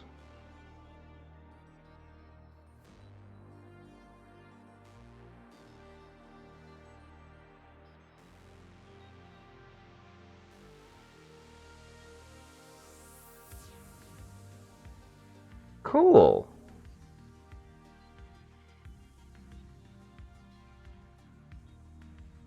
It's alright.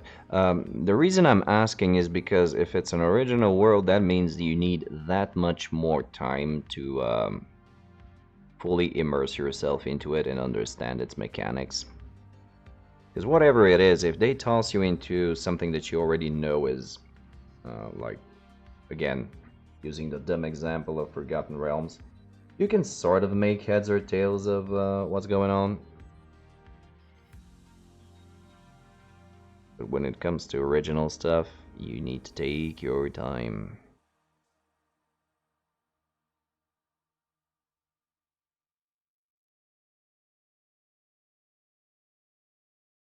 And to add the fact with the unusual approach with being the bad dude.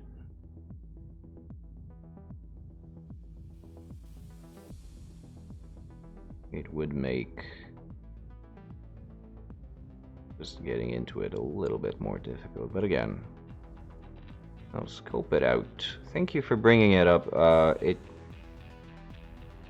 I said, I've watched a little bit of it. A little bit of the starting hours.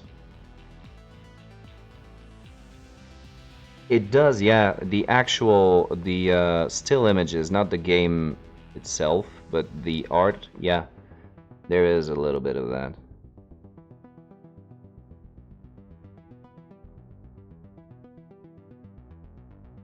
There's a little bit of a banner saga style. Is it by the same people?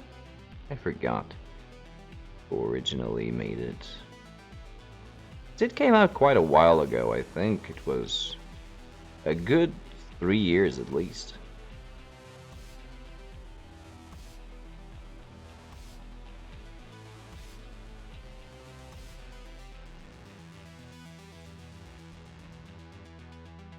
Same people, yeah, that makes sense.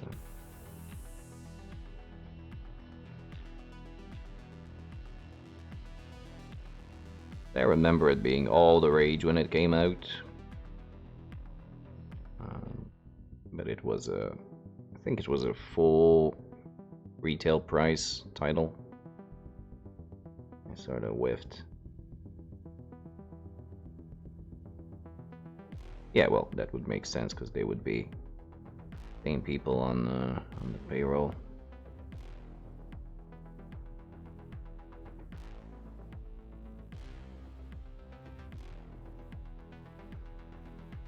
Yeah, I am not doing a good job today with it.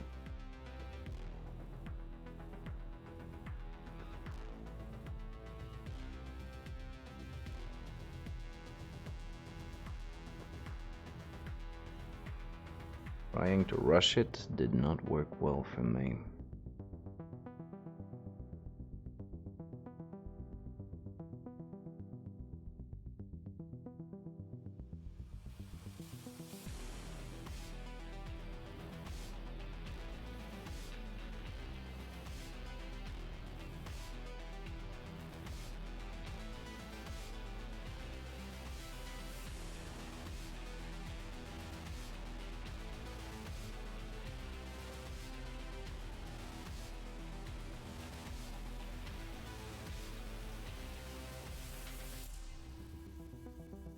Thankfully,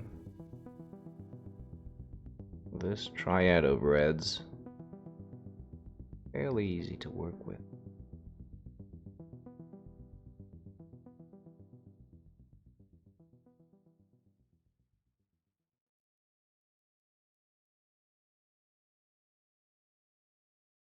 This is probably the one color I'll have a problem going away from the Citadel range.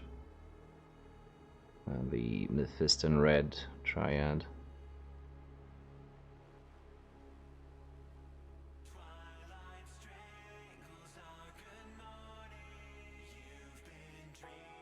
Just works so damn well.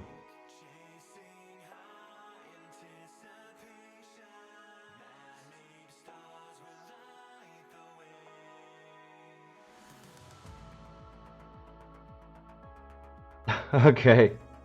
Yeah, yeah. When you recognize the voices.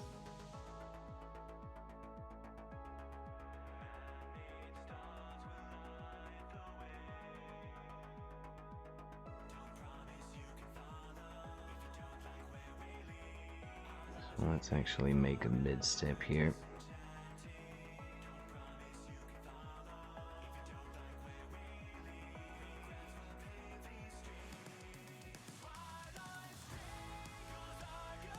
I didn't want to have to do this, but again, apparently trying to move faster me more issues than going slowly.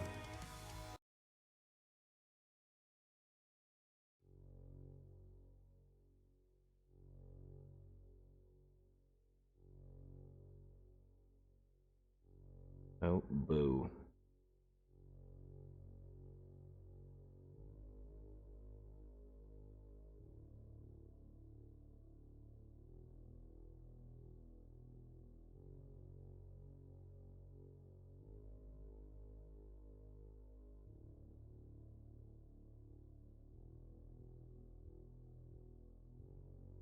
But what do you know? It works out in the end.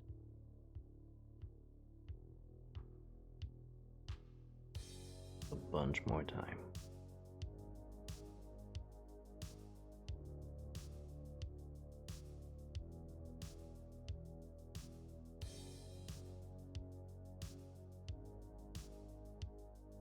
Now I'm trying to also glaze up, which is always a bad idea. But, as usual, I'm doing things in the wrong order, in the wrong way.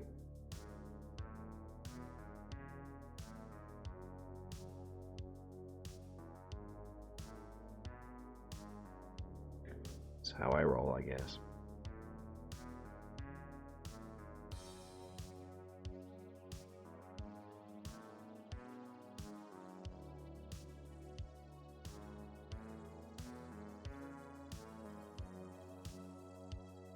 This is the main armor plate, so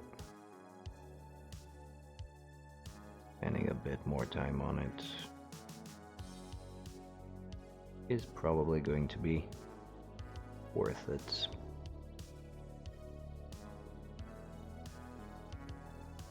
far as the final result is concerned.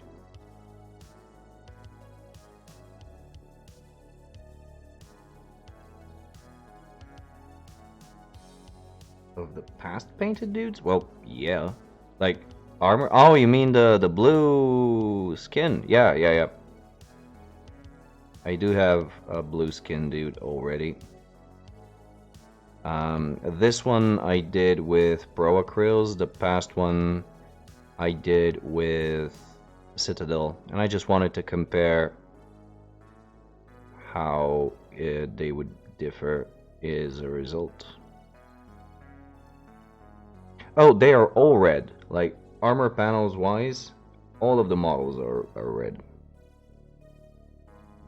It's the flesh that sets them apart, the trousers, boots, and eventually the hair will be different from the one that I used on the blue guy, but I think the blue guy didn't even have hair. He was a spiky dude. Spiky headpiece. Of some description. Okay, let's leave. But yeah, there was another blue one. He looks different. It's a different blue. It ain't the same.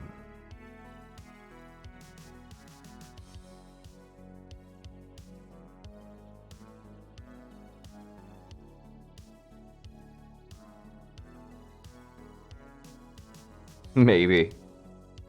Well, they're in the same gang, so they're battle brothers.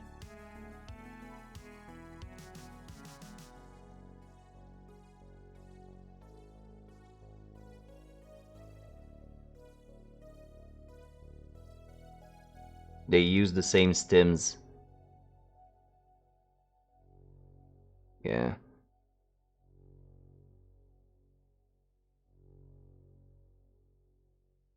It reminds me I have to print out some character cards and start actually writing down their stats and loadouts.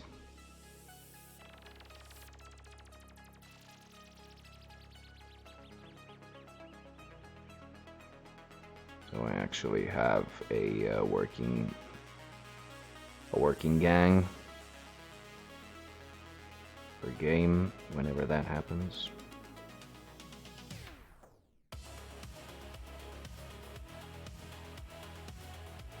And I have to actually learn about all of the stims and stuff that they can be equipped with.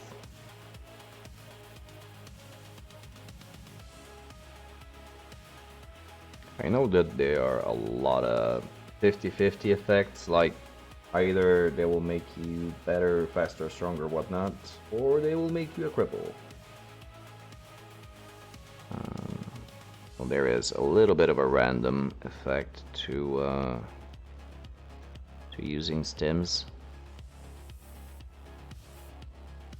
but I really haven't read anything on them yet, so I should get to that.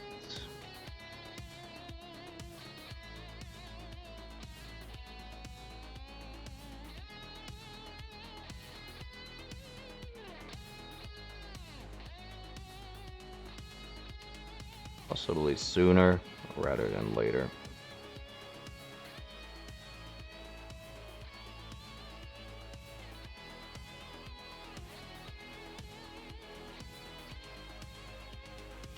Impossible! Yeah, I know. I know, right?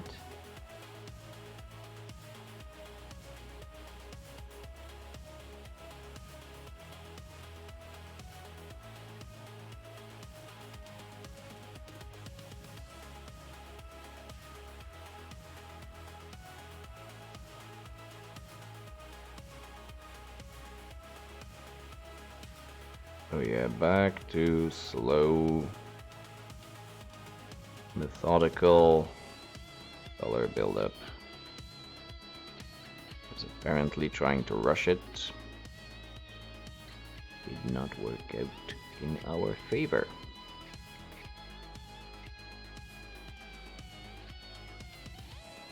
Wouldn't you know it?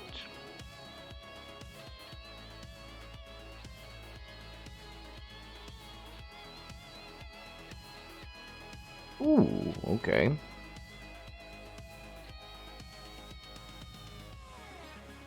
And by chaos, you mean the like Nordic chaos dudes? Because again, my fantasy knowledge is atrocious. A cooler armor skin mutation because or just die. Nice. Well.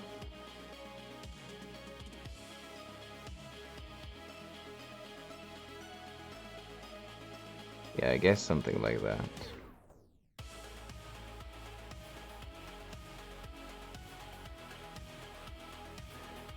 Something along those lines would be the same. For the Goliaths, abuse of chemicals.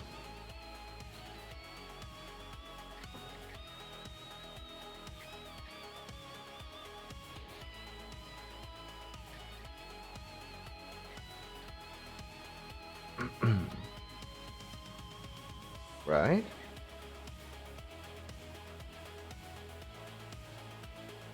A possessed warband. Possessed in like you get to choose your Oh, alright, alright. I thought you meant like choose your deity, your chaos deity, and get some stuff for it.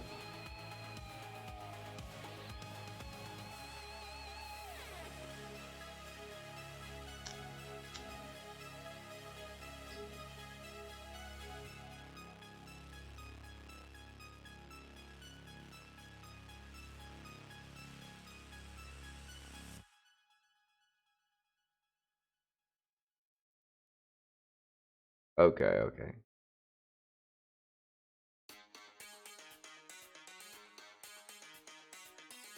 What was the story behind the actual warp stones that you're supposed to be collecting there?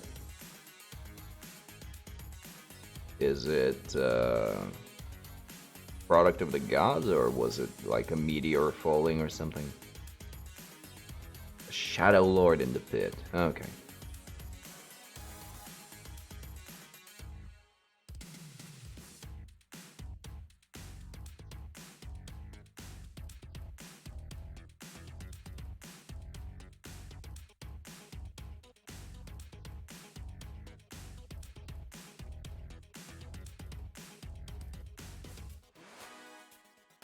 Weird stones. Okay.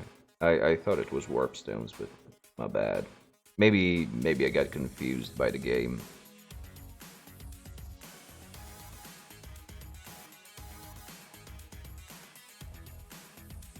From a meteorite, alright, so. Full parking it, sort of there.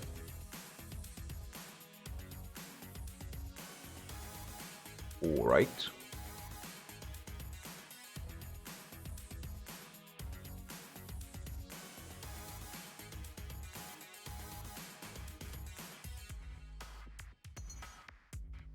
Ah, I see. That's the wording.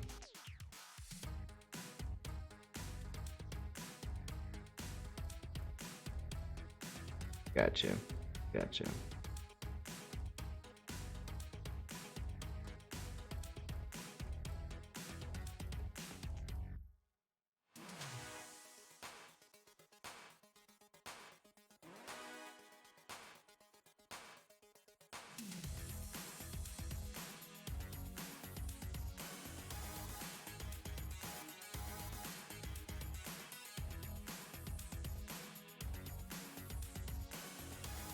Older and simplified, yep. And there's really nothing wrong with that.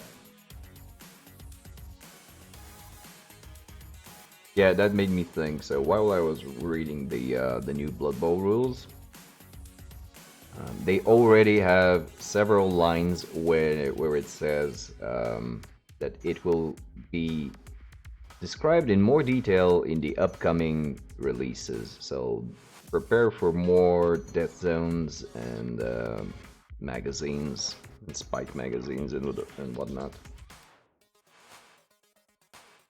Yeah, gotcha.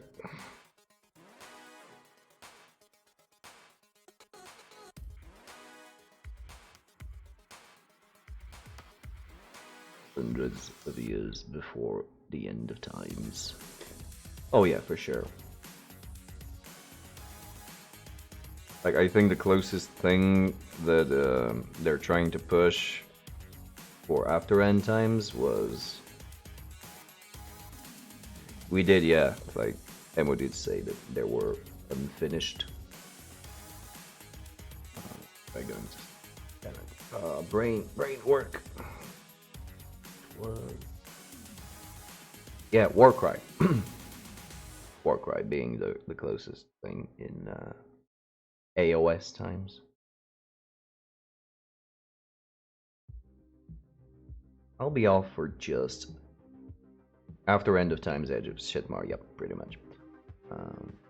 I'll take just a couple minutes break to go to the bathroom and stretch my legs, and I will be right back.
back to more doing of stuff. I guess I've got a little bit more of a color to put around, and then we can even higher.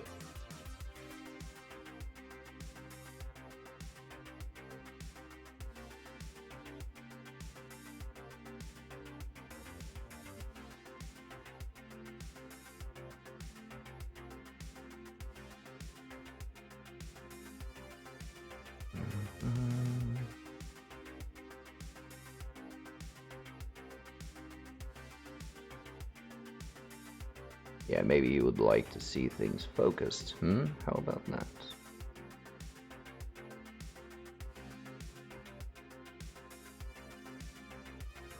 Yeah, I do tend to forget to switch the focus back to manual, so please, if you notice that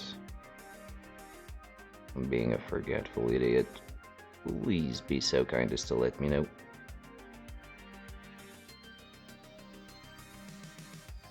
Not that there is anything particularly interesting happening, but still,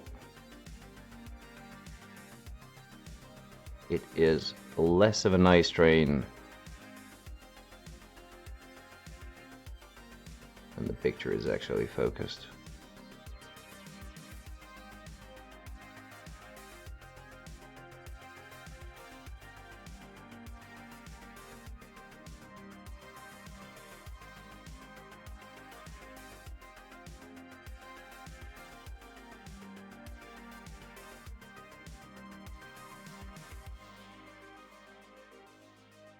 Would think that doing these guys so many times over and over again, I would get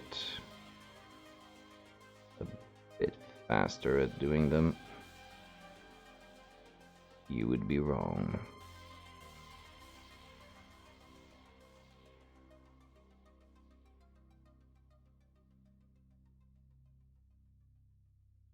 That being said, the red is pretty much the most tricky part here,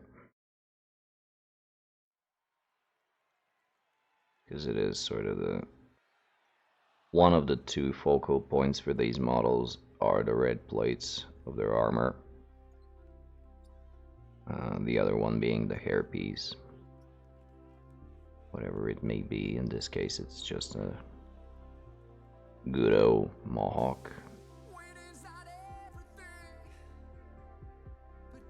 So I tend to spend a bit more time on the red.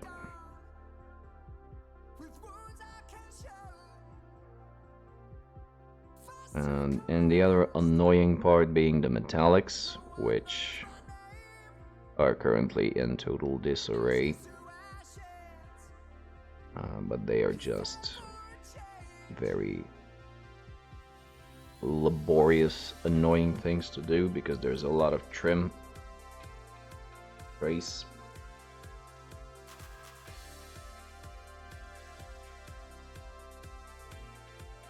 So what's going to happen, at least for the red tones, there will be... So there are two more layers of highlight. The next one will act as an edge highlight for the lower part of the body, so for anything that is below the waist. The same highlight will be the brightest highlight for flat surfaces above the waist. And then I will go with an even brighter highlight, give some edge highlights to above waist edges, and since that will go straight into the orange spectrum, I'm going to bring it back into red with some transparent paints, with the Pro Acryl transparent red to be precise. That'll be the end of the color buildup itself. Then, to make my life a bit harder, I'm going to do some scratches for weathering effects. And also make it even harder on myself, I am going to do some panel lining here and there. And since I still don't have any black ink, we're going to be done with regular black paint.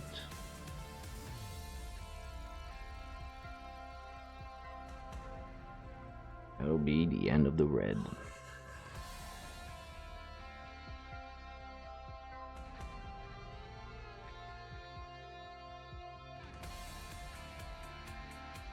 So, not really there yet. I'm probably not gonna get to the effects part, but I'll definitely try and finish up with the transparents. Have a solid step completed.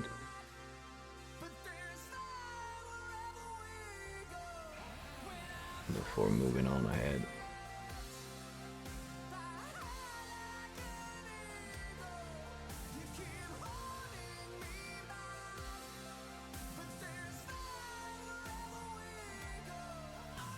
Again, if anyone has any works in progress that they would like to share or completed works, feel free to do so.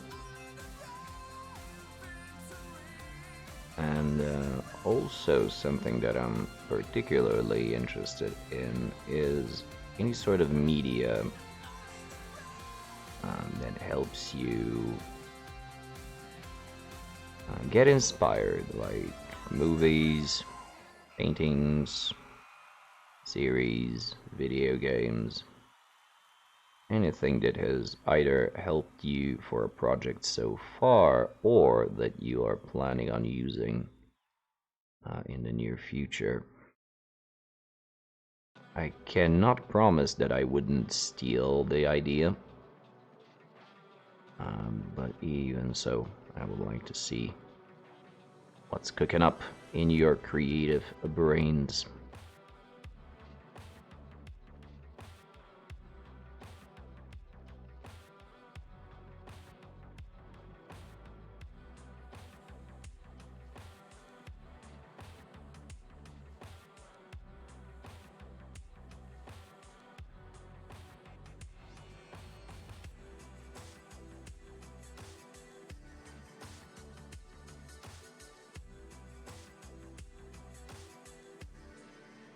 Also, if you are painting for display, please do not feel left out just because I am painting gaming pieces.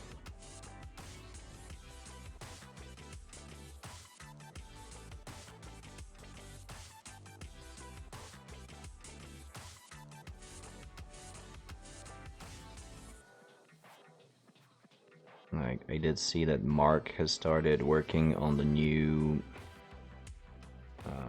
Neko challenge.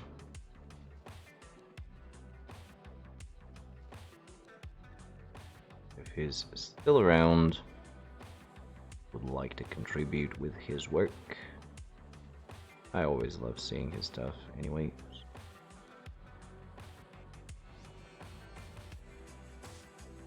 It's all good.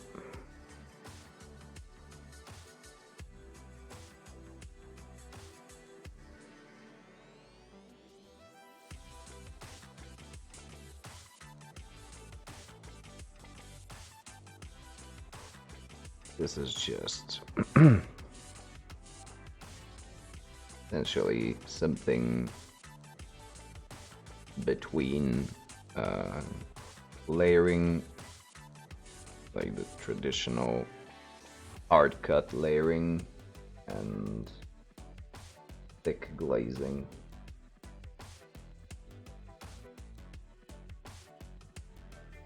Oh wow, we actually have a bot. Lovely. Agent Orange, would you kindly do the honors?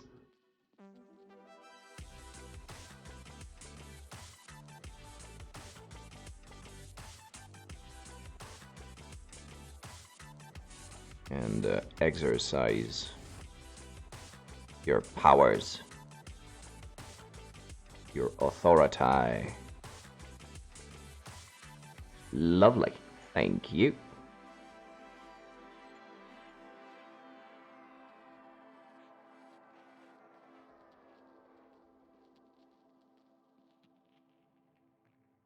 Yeah, this is the second bot in 2 streams that I've been getting. That's nice. I think. Is it nice? I don't know.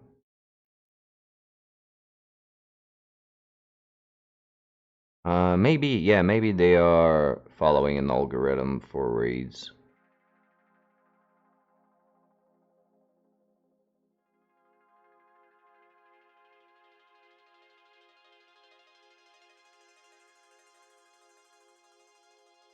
Oh, by the way, the emote got approved. So, Agent Orange, if you'd like to, you can use it whenever you feel like it.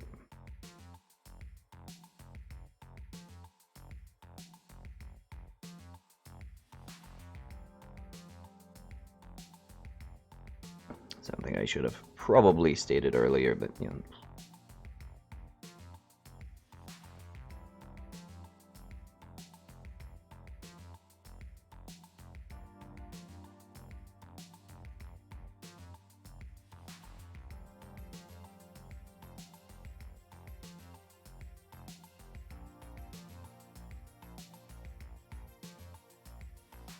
Yep, that is the one.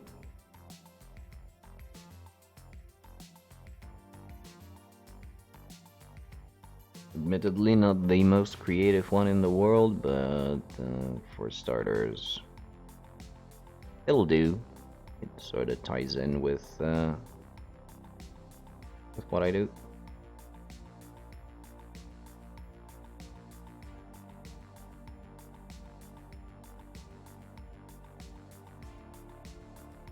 I do have some more ideas, but I'll wait for some more slots to open.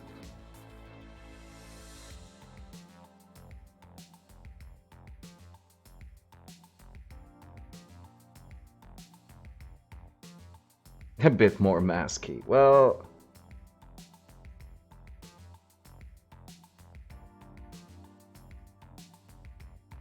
Moten. If I put any more letters into it, it would be unreadable because of the size of it.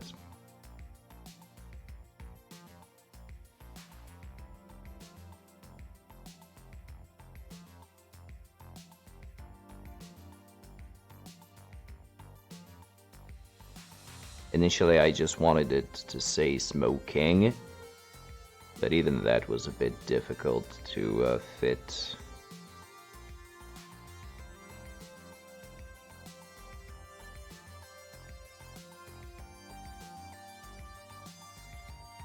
That's essentially what we ended up with.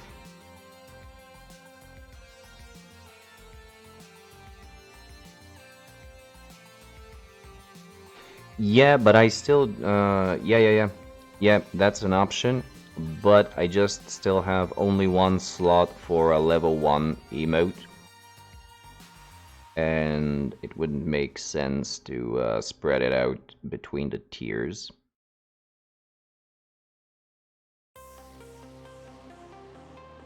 So when I get some more slots,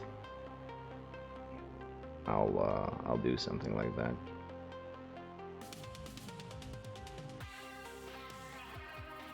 It would also be better if each one actually had a meaning. It's not just well, the current one that the actual Twitch says is once I get 15 subscribers or something like that, it'll open up another emote slot.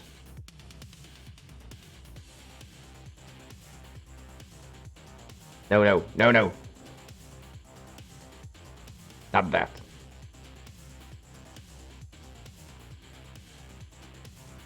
So the first one is subscriber based, and I don't know how it goes from there. But I've seen people have multiple, like 5 and more emotes on tier 1, so there have to be some other achievements that I can do to unlock more stuff, but as it comes around.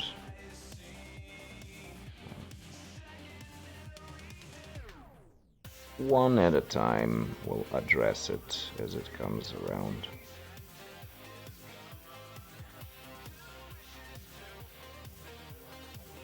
But yeah, I do like the idea of split emotes. Just need some more spaces for that.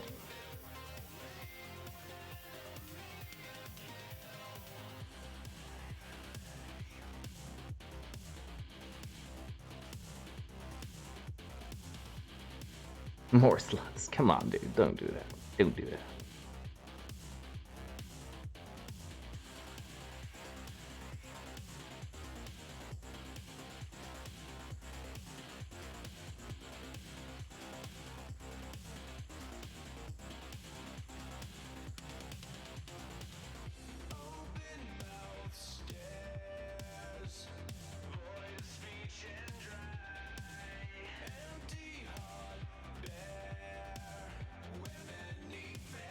It's hard enough already.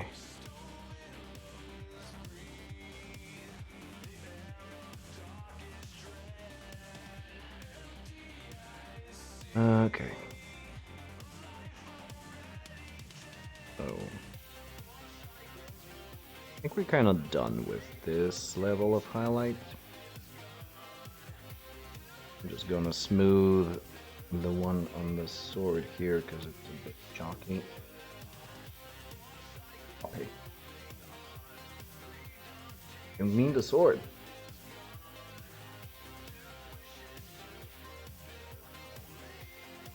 Let's see if I can do it without ruining the rest.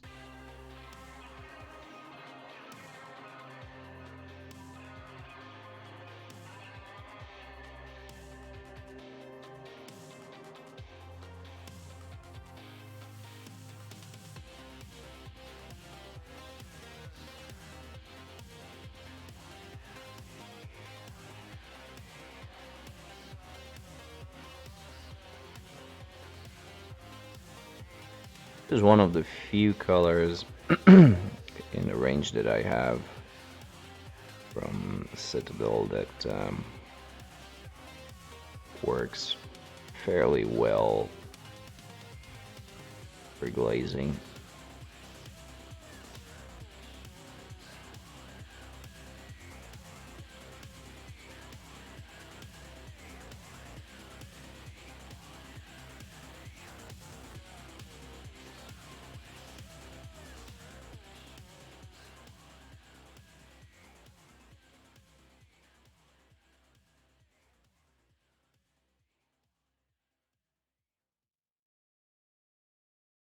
Well, let's...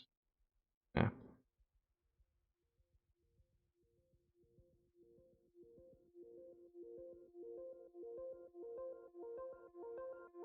What is this then?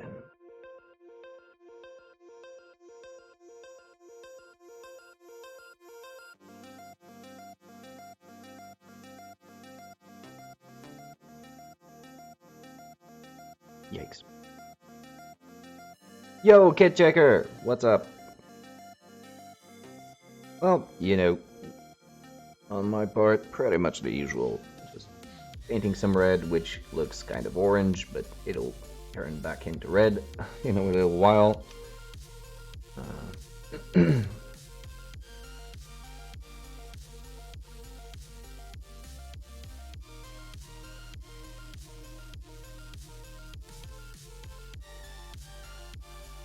What is this that you... Oh my. Holy macaroni. How about you, Kid Checker? How are you doing today? Or tonight, rather.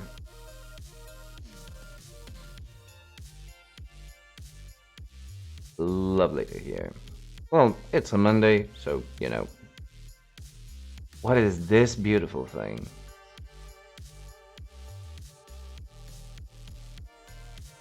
some sort of siege weapon, but where the hell is this from? Holy fuck.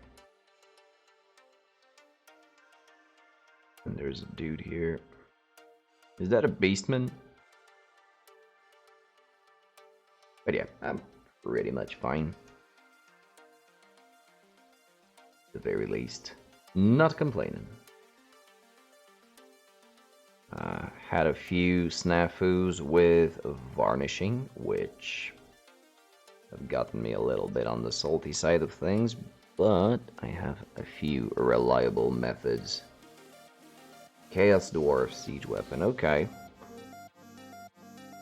I had no idea. So, moving on upwards.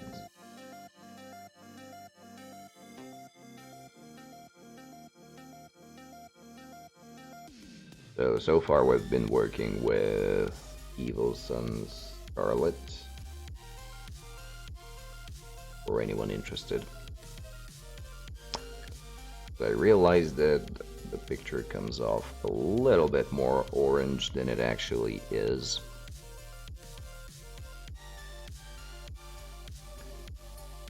$68. How big? Probably about the size of a tank.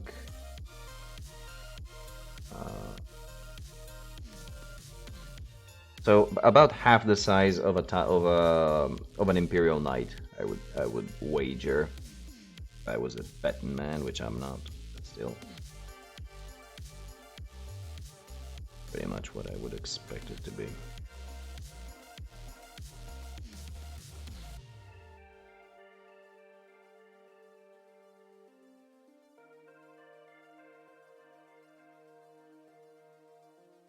So pretty big, but not like enormous.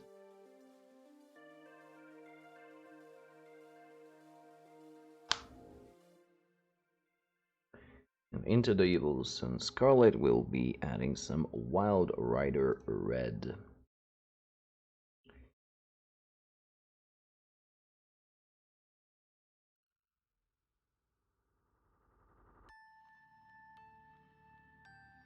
$16 centimeters tall. Yeah, so pretty much what I ballparked it.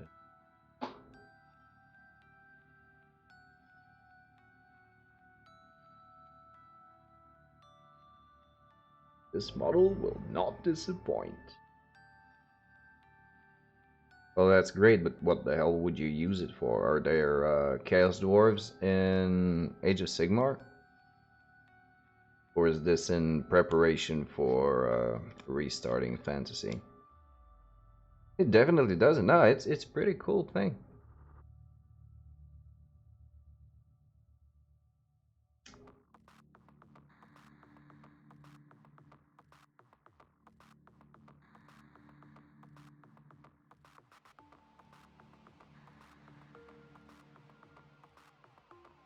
Pretty cool. But yeah, just to illustrate my frustrations with the varnishing, this guy sort of frosted a little bit after the matte varnish, so that's been a bit on the side of things. But I did get some tips on how to deal with it, so it'll be alright at some point.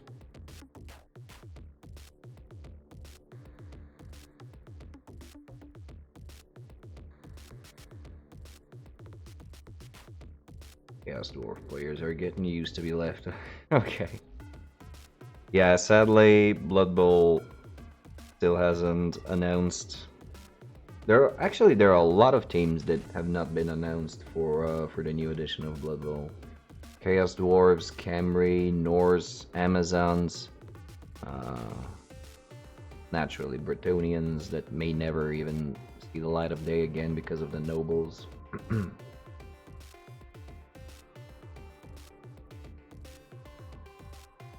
And on that point, guess what my next project for painting is?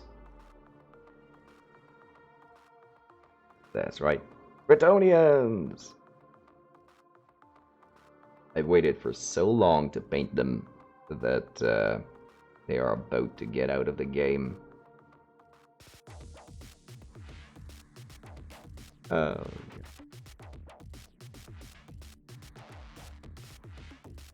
I hope that they release. So I think that they've already stated that they will release a PDF with the Teams of Legend, like they did the previous one.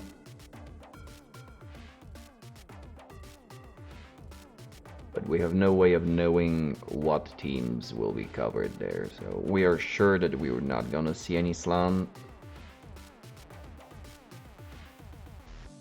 Yeah, technically no, but there is a what, the Camry? Really? I think there were in the old one. Pun intended. Okay, gotcha. As for those who don't know, Camry are a team of mummies. Ancient Egyptian. Oh, Bretonians. Yeah, that's true.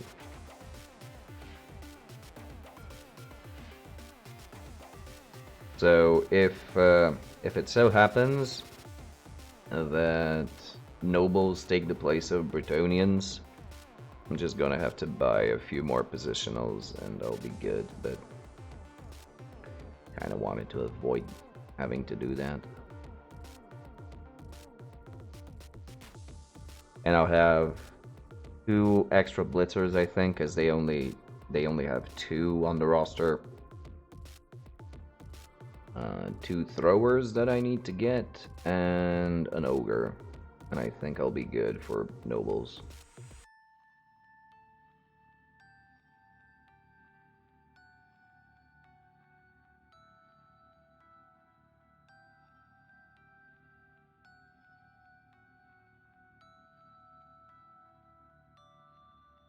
But yeah, that would be a bit of a bitch.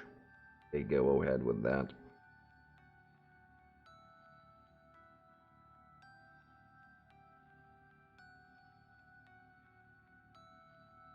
Also, out of the 3 teams I have painted, the Norse will also probably follow in the same footsteps, although I'm pretty certain that they will have some sort of rules released for them at some point.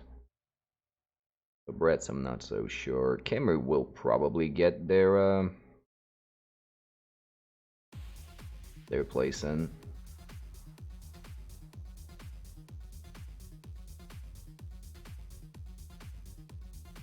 Lon will be out.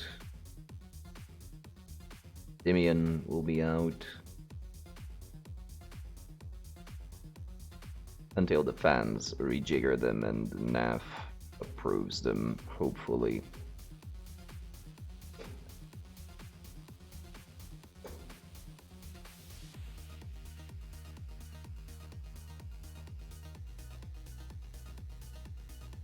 Yeah, I have a feeling for that.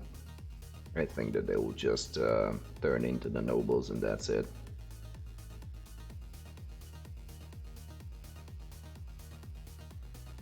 Not sure exactly how I feel about it, because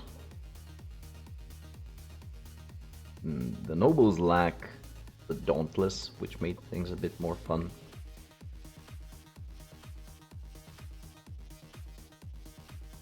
But we'll see. Like, the official rules have not even been released, and already pretty much, due to the leaks, everyone is already pretty much in the full knowledge of what's about to happen.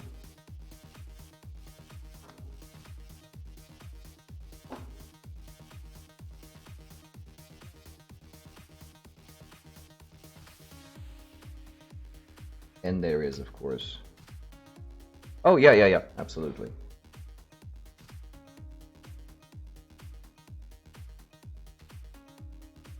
We are expecting the official rules to drop before the end of the year.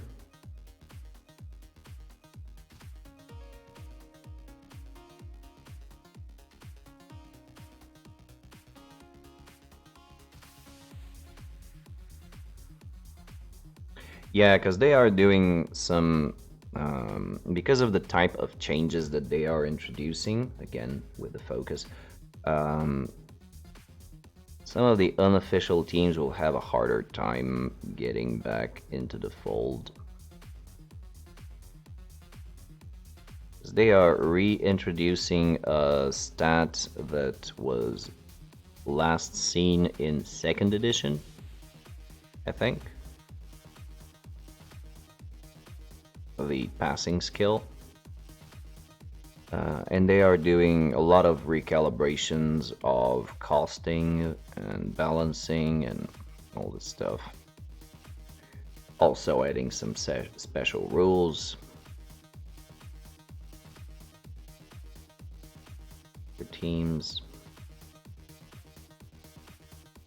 And adapting the old ones that were never fully official within Games Workshop, but were accepted by the NAF, which is sort of the organization that's been keeping the game up ever since it was discontinued by Games Workshop.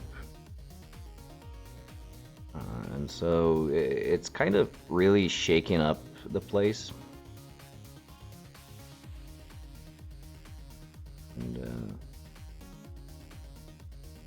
since most of the rules have already been leaked, we are sort of like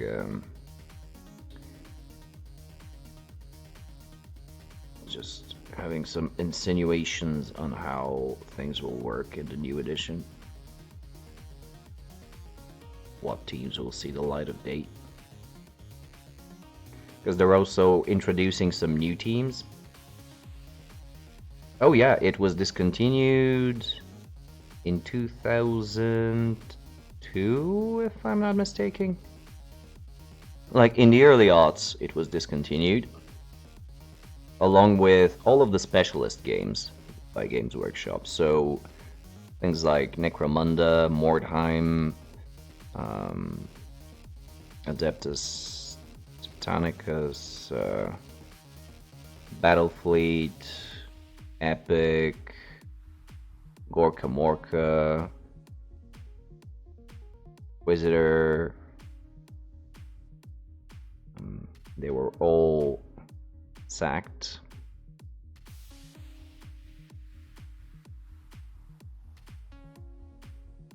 Well, most of them. No, officially it came back in 2016. And it was a sort of transitional edition. Yeah, right now they are re-releasing pretty much all of the games that they had stopped for whatever reason during that start of the millennium.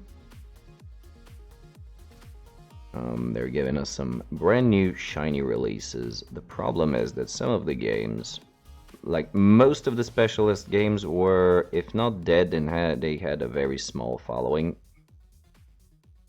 And were sort of easy to transition into new rule sets. But with Blood Bowl, it was a bit harder because of the NAF. It has been keeping it alive for so long. And this is partly why there is such a huge amount of third-party manufacturers of models that create teams for Blood Bowl.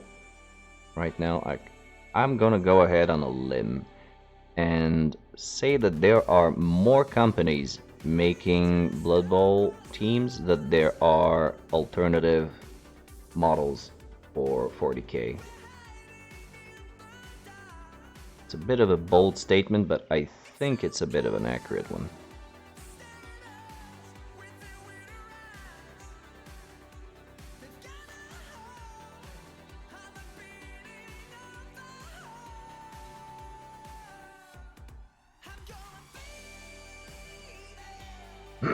But yeah, Space Hulk was re-released. So was Necromunda. Not sure if Warcry is going to take the place of Mordheim, but we'll see. Aeronautica is gonna get re-released. Again, I forgot the face mask. Why do I always forget the face? Yeah, at least 2 dozen. And there are more coming out.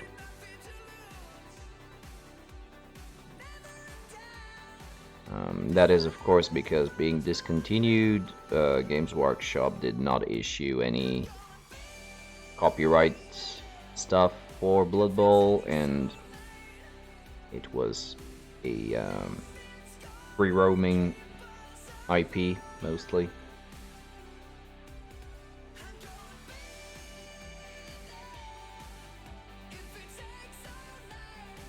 Which really isn't the case.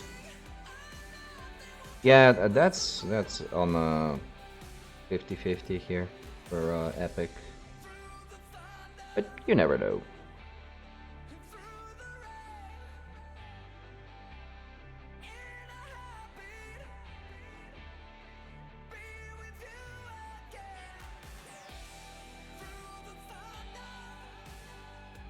Oh, by the way, guys, I am completely being an ass here, and I'm sorry about that. If you haven't checked out Kit Checker, today we actually have some viewers on.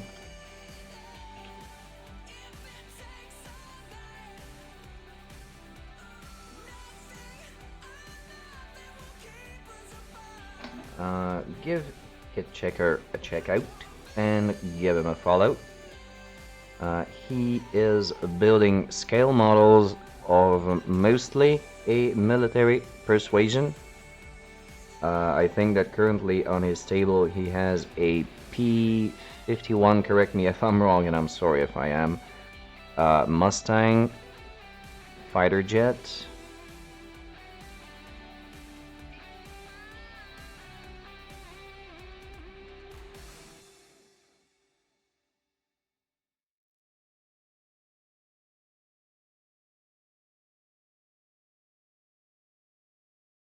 Oh, you're welcome. I'm sorry for forgetting and doing it so late, but usually it's just me and Agent Orange there. So I'm not used to throwing out them shoutouts. But I have been fortunate enough that we were rated by 2 streamers today. And we have actual audience. And wouldn't you know it, today will be the day that all of my paints come out splotchy and I'm making a horrible first impression.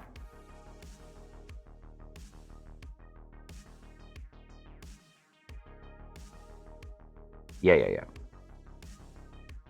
Well, it's been good for... Sorry. It's been good so far. It's probably because of almost 3 hours that I've been talking.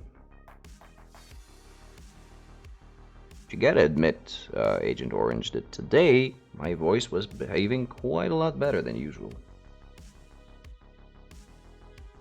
Is it? Shit, sorry. I'm gonna mute.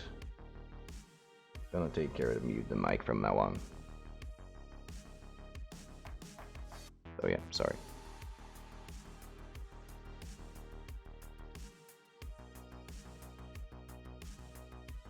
Sorry.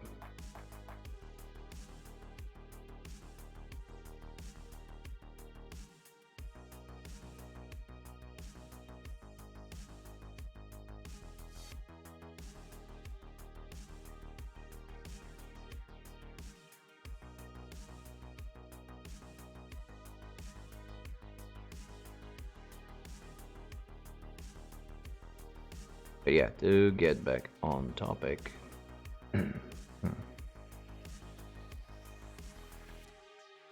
Blood Bowl, new release. Necromunda also had a couple of new releases. They attempted to re-release it a few years back. And now they're doing, well, they did already, a full-scale re-release. Part of that is what you're seeing being painted right now.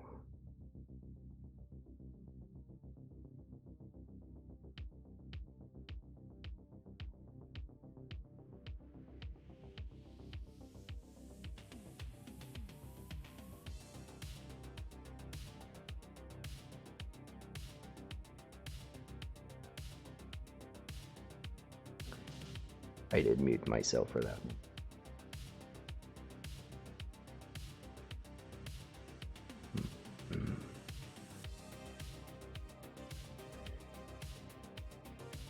One of the disadvantages of working from home is that you get to talk a lot less during the day. And so when I turn on the stream after work, my voice is rusty and rickety as all hell.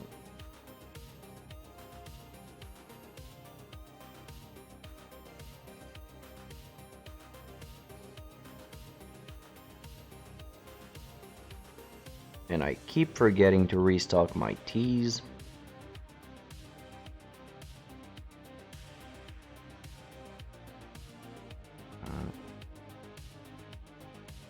So I mostly become a gargling mess.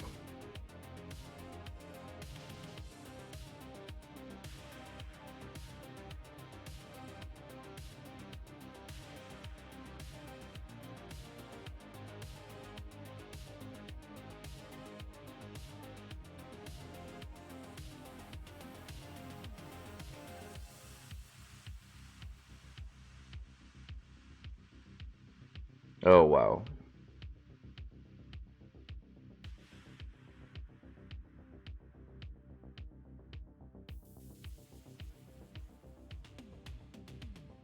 Well, alright, so in my case there might be a few more contributing factors,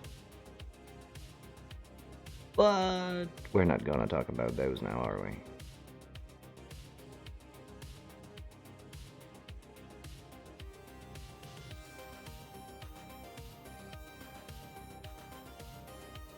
They are being fairly obvious anyway. I am not going to deny that.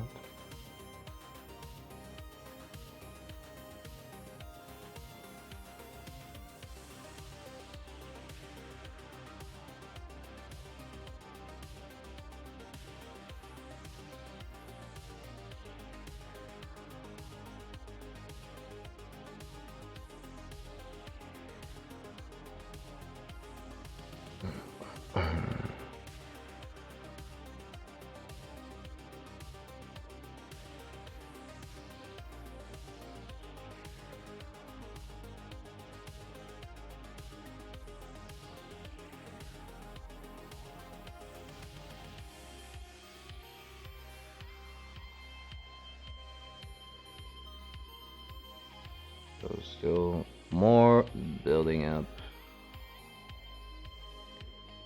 these colors. I kind of forgot some of the places where I had to do some of the stages. So yeah, need to come back and redo them.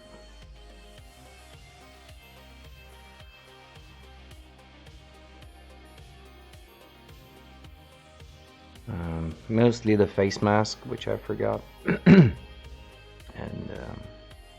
the inside of this arm, which I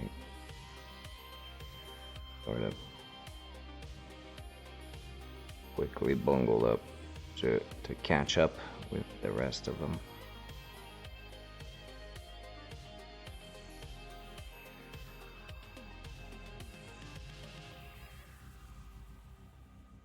Probably the idea I've been treating for all of these guys, which is to go from a very dark color and build up into the highlights, wasn't the most efficient one, because I end up layering like crazy for an effect that could have been. Alrighty. You didn't miss much. Mostly me complaining about having a rickety voice after a whole day of not talking too much, since I'm currently working from home. And that was pretty much the extent of it.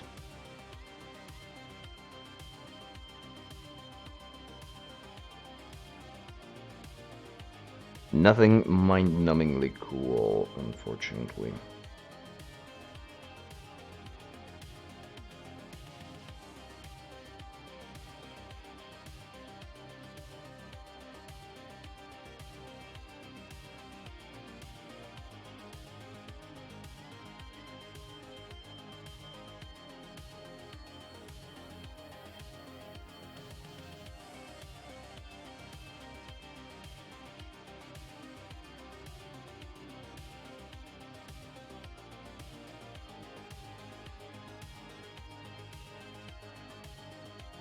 Not really overly happy with how this guy is turning out so far, but I have 2 more and then I'm done with this project, and at this point I kinda just want to get them done and start doing something else. Cause on last stream I made a very disturbing realization that I've been painting Goliaths for 6 bloody months. And what I have to show for it is 7 of them. 7 models in 6 months, for fuck's sake. Well, with the occasional touch up on some old stuff that was nearly finished, but I just want to be done. I mean, it's all fun and cool and all, but I'm more and more I'm starting to think about the next thing that I want to paint. And the more I do that, the less I am focused on the current thing I'm doing. Also, the shit-tacular development with the varnish doesn't help much. Nope. If I leave them now, I'll probably never get back to them. Well, maybe not never, but it'll be years. Because the Bretonians have been waiting since 2017.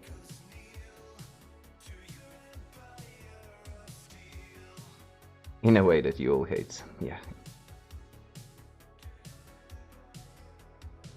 Yeah, it'll be alright. I'm over-exaggerating.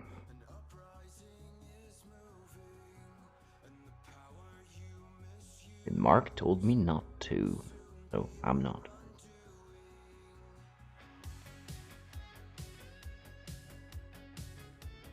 Okie dokie.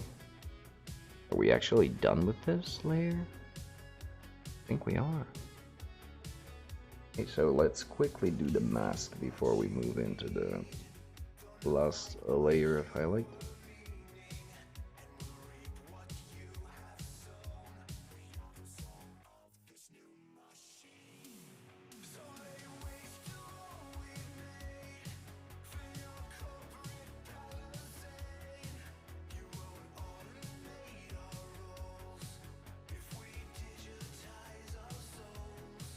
In a moment you were acting weirdly. Okay, I guess.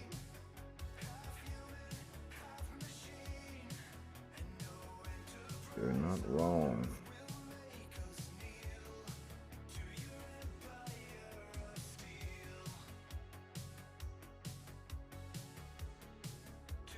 Oh man. Oh man, I'm really sorry to hear.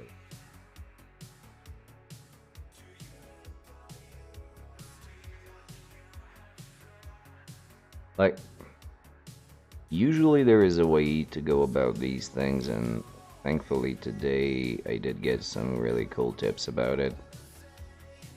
But still, the feeling that you get when the last touch pretty much ruins what you've been doing for a while and you've been really happy with the result. It is a little bit of a how do I put it?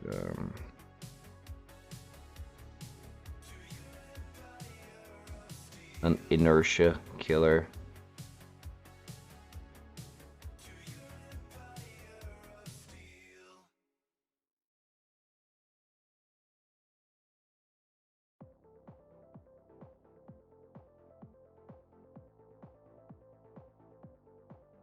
Nice. So what I heard today is that you could actually use mineral spirits.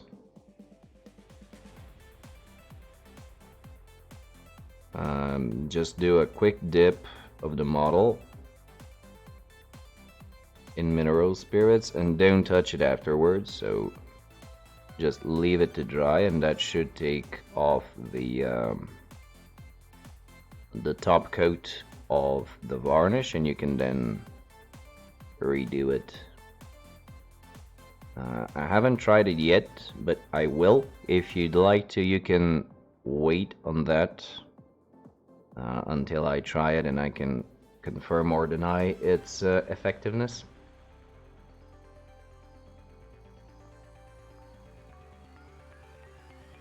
But I'm fairly certain it'll work out.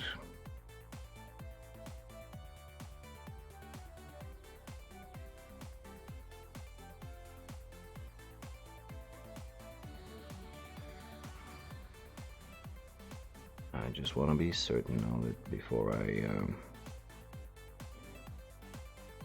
repost the info, so to speak.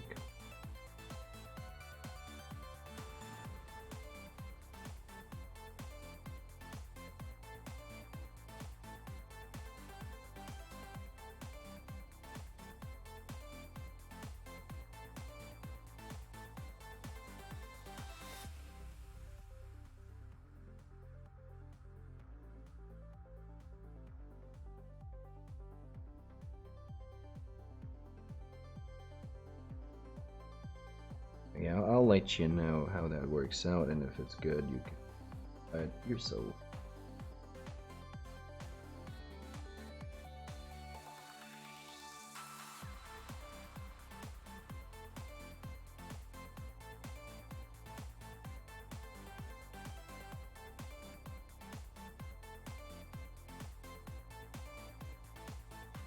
I'll actually try it right after the stream.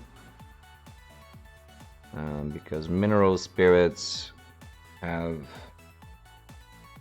the habit of drying very slowly.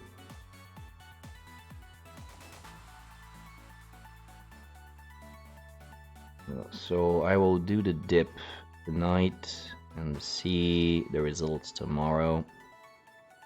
And if it's all good, I'll just reapply the varnish carefully. Because what I did is I kind of splattered it all over the place with the airbrush, because I haven't used an airbrush in a long time. And in addition, the needle refused to retract while it was hot, so that didn't help the situation. I had to dismantle the airbrush during the whole process, and it was just one big mess after the other.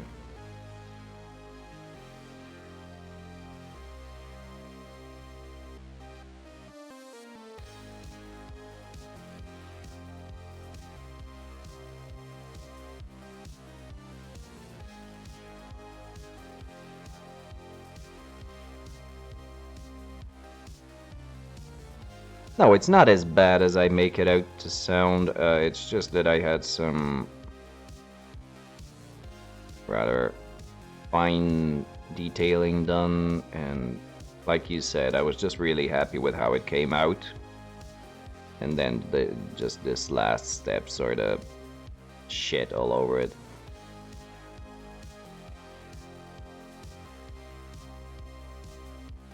It does, yeah.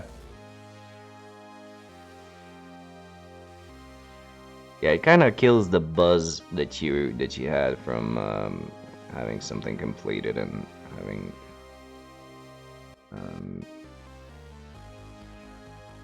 made it sort of like you initially wanted to, like things working out, blends working to your advantage, all that shit.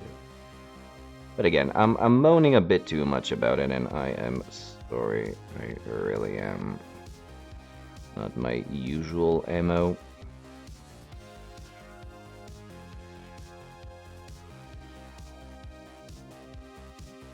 But even I get salty every now and again, and as long as it's hobby related, I think that this is a good audience to vent it out a little bit, or at the very least just share this less than super positive experience.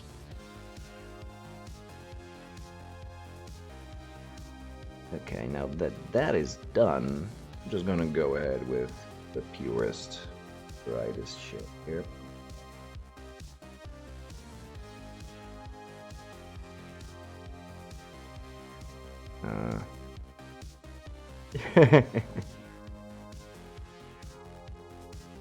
And absorb. Yeah, I'll try to not oversaturate things with being a downer. A few highlights here and there with the pure orange. Well, it's not orange, but it's all close to it. More of the listening. So. Okay. Okay, alright.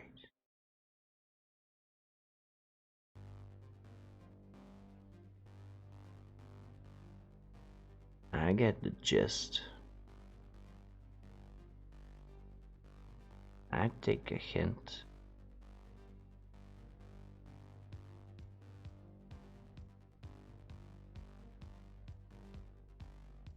Outside of my habit. Alright, alright.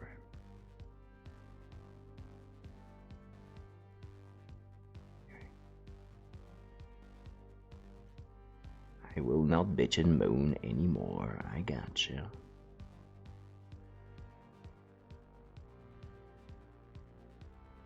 Alright, so we're here good. Here good.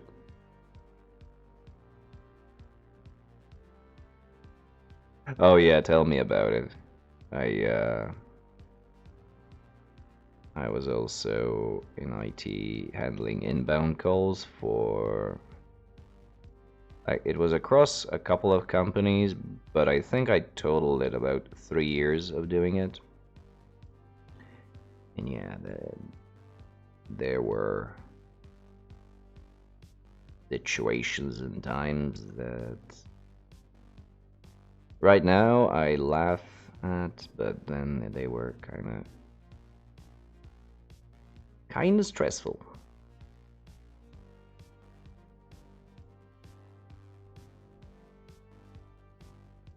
Yeah, that's true. Although about actual call handling, I think that only outsourced covers it, and I think that's one that is fairly obscure, like nowhere near as either funny or well known as IT Crowd. Yeah, have you tried turning it wolf and on again? These guys rock.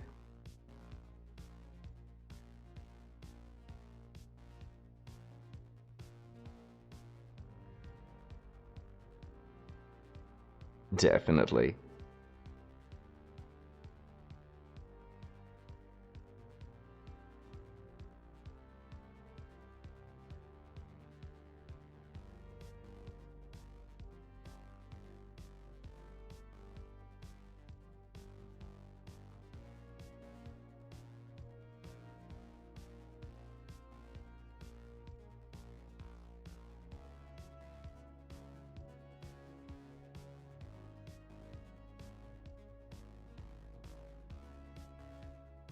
Yeah, that's the sad part of it, that it actually does work.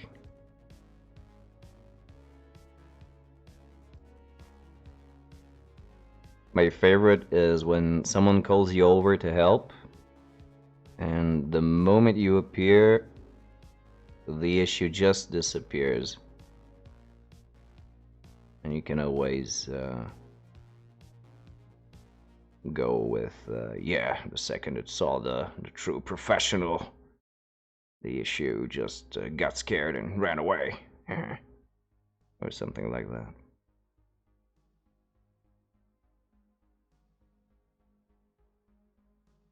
Yeah, that's And that is the actual weird one, because it doesn't even involve any interaction of any kind.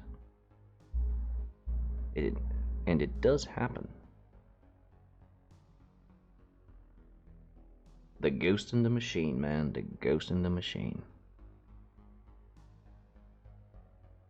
Oh, really?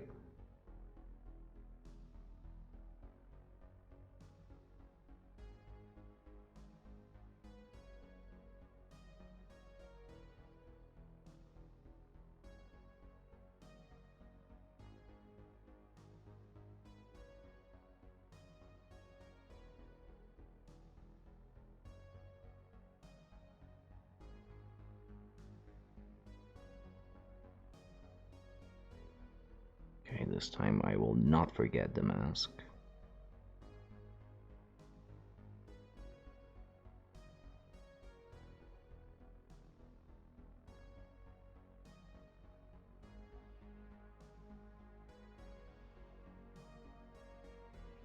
So, actually, technically, I could push the highlights even brighter.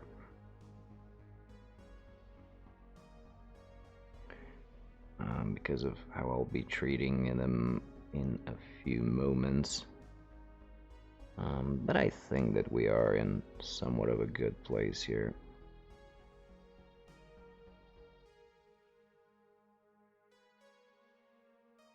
Bright enough.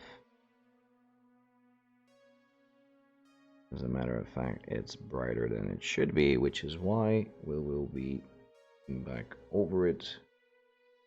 It's said. Bring the whole feel of it back into the reds as opposed to oranges. Not apples, oranges, and that was a horrible joke. I apologize.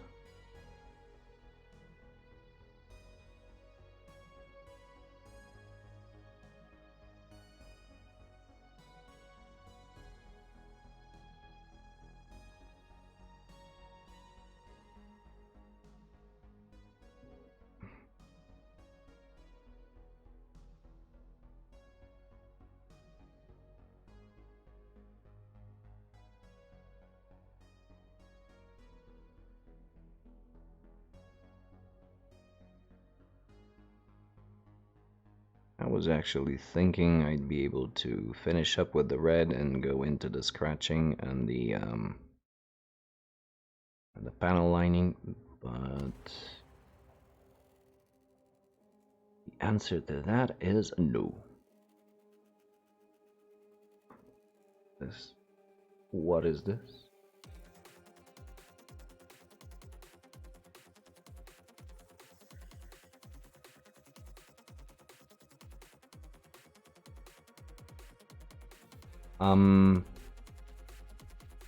Doesn't show it to me though.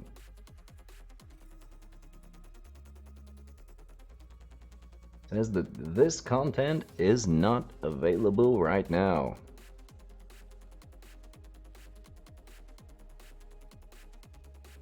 Yeah. Boo. Maybe it's, is it a screenshot? Is it from a private group? Sometimes if you take a link out of a group that requires permission for you to see, the link just doesn't work. Yeah, nah. Oh, okay, there we go. There we go. Screenshots. There we go. Yeah, there we go. Oh, that really is nice. Wow, okay. Is this from Mordheim? An Imperial band or something?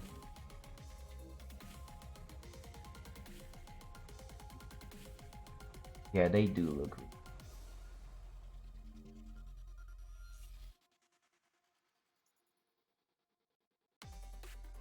Oh, that's an even better one. Better close up.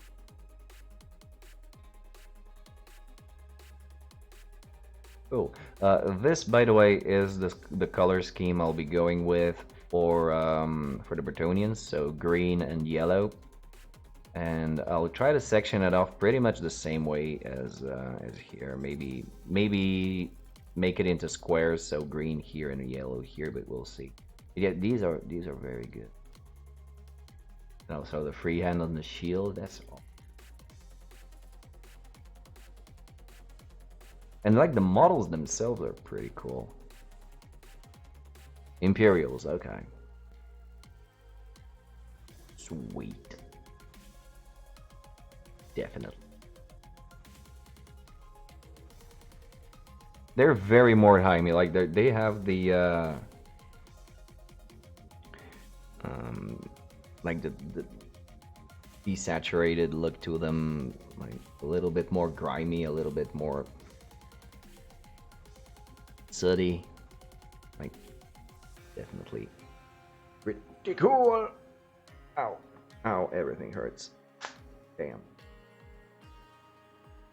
No, that's another one of the specialist games by Games Workshop. It is essentially the fantasy equivalent of Necromunda, which is what I'm painting these guys for, or rather, it's the other way around. So Necromunda is the sci-fi version of Mordheim. But...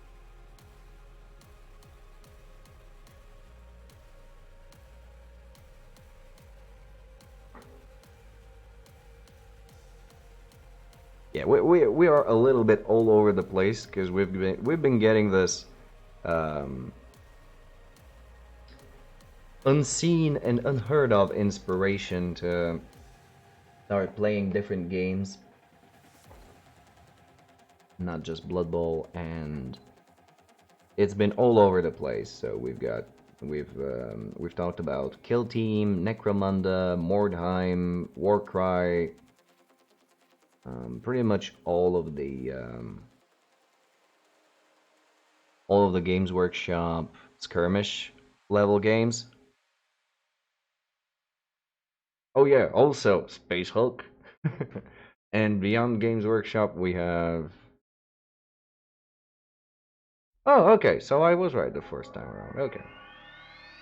I just thought Mordheim was an older franchise, for whatever reason. What is?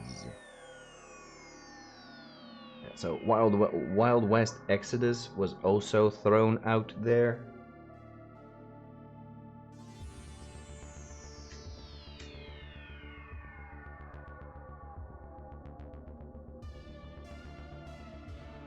Oh yeah, that is completely fine. Most of what this whole thing is about are essentially spin-offs into either the same universe or alternate versions of the same universe. Like Blood Bowl technically is an alternate universe version of Fantasy Battles, of Warhammer Fantasy.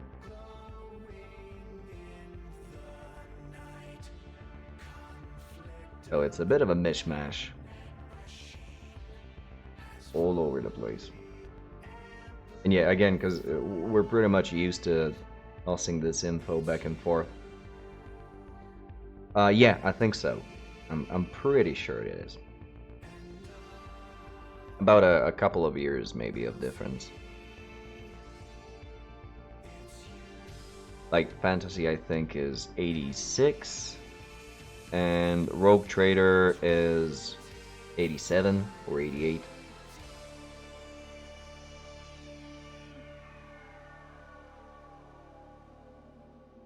Though I'm not sure. I used to read a lot about this. Yeah, Fantasy is first. But it kind of... the knowledge about it kind of faded away. Because it's mostly just trivia. Without its own world. Yeah, well, when you think about it, 40K came out as Rogue Trader. So it was a very complicated...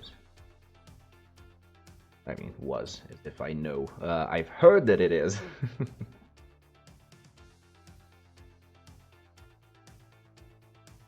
Yeah, you're not wrong. Like, even on a more in-depth level, it's still kind of overwhelming, and I wouldn't say that I am, but yeah, yeah. Oh yeah, for sure. That is an absolutely valid way to enjoy that setting.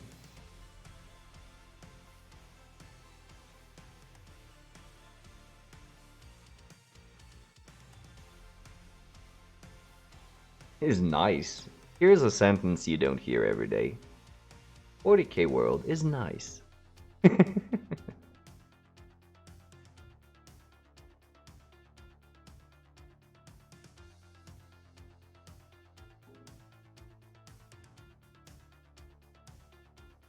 I honestly just lost track completely. Um, I haven't been versed in the rules since 6th edition, and some people from even before then, so... That being said, the Primaris models themselves, I have nothing against them, especially the aggressors, the Terminator versions of the Primaris. I kind of like them, and the Reavers are also pretty cool.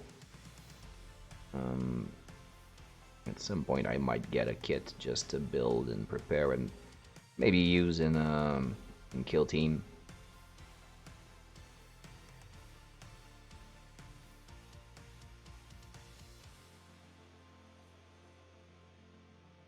Then again, for Kill Team, it'll probably be Orcs for me. They're larger, but I don't think they're over detailed. The ones from the new set, you could argue that the Indomitus stuff is a bit overdone, but they also have some cool stuff.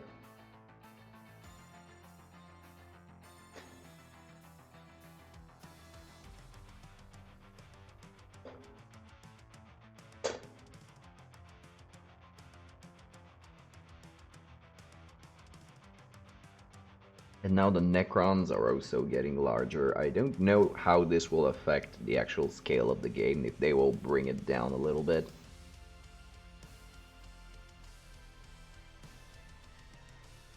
When you butcher two languages. I mean, it's alright. We get the meaning. And besides, I think it's accurately used, so no problem.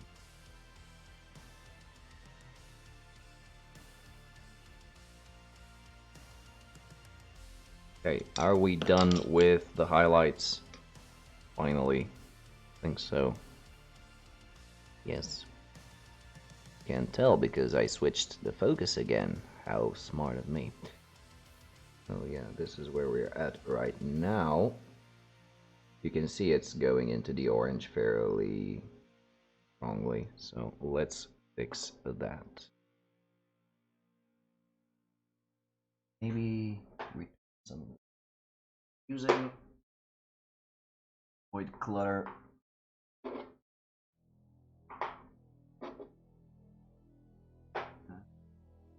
The transparent red. This beautiful concoction will be our savior. Not care anymore. 6 months with no dice. Forum goes unanswered. Yeah, so yeah, I guess. Well, when you think about it, they are in a pretty weird place right now, so I'm not judging. But it was weird.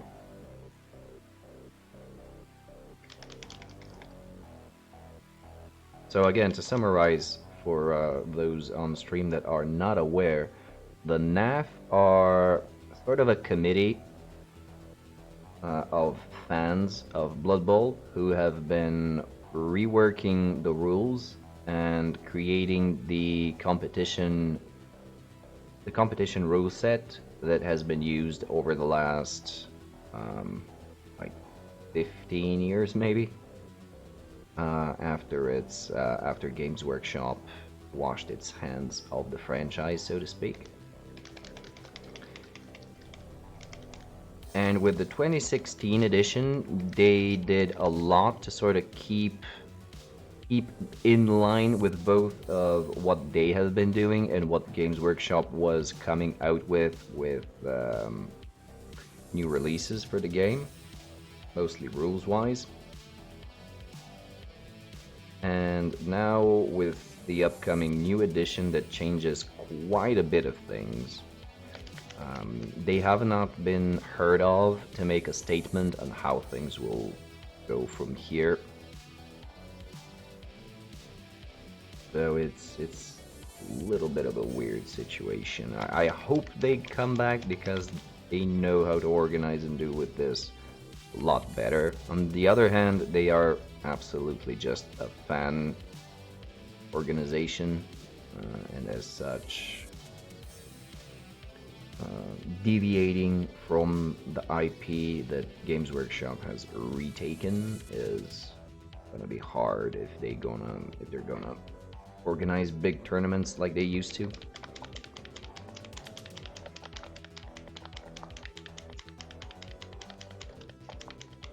So it's a weird place.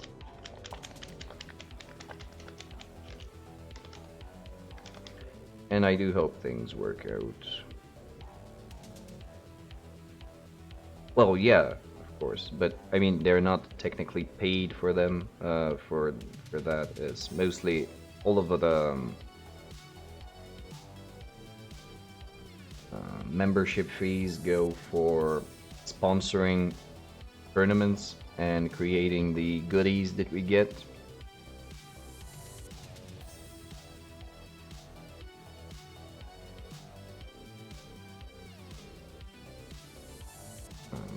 Meaning that it's mostly just people doing this in their free time.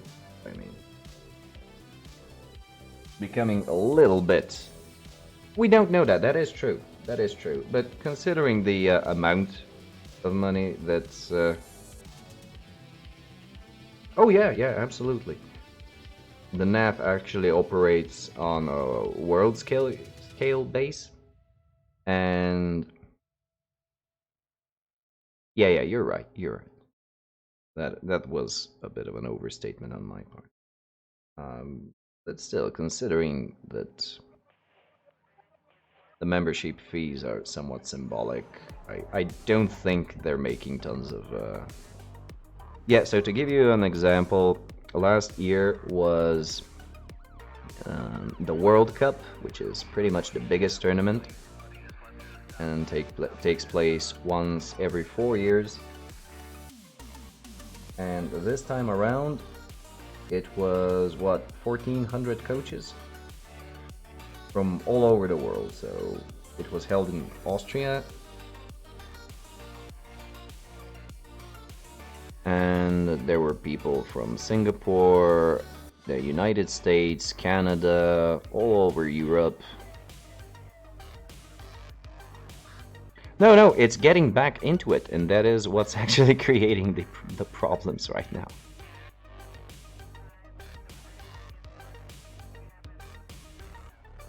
They are very much going back into reclaiming.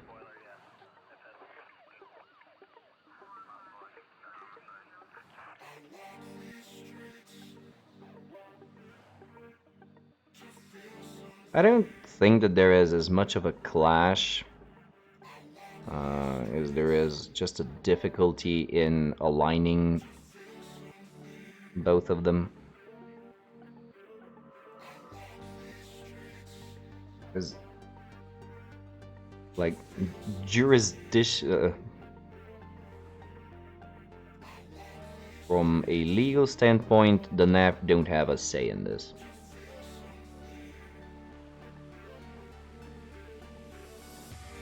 Silent silent not understanding. Because Games Workshop doesn't want to completely cut out the NAF because it has access to the actual player base. At the same time, it cannot let them just do as they will because it's not their IP.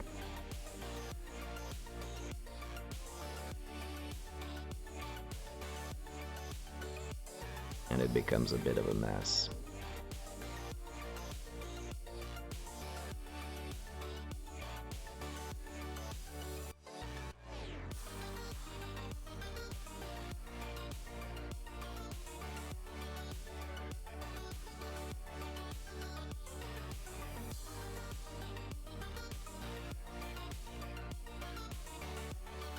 And an even weirder part of it is that the person who originally wrote the rules is part of the NAF. And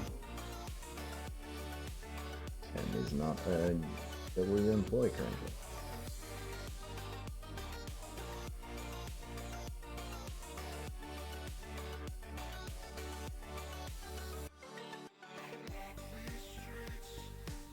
So it's a whole thing.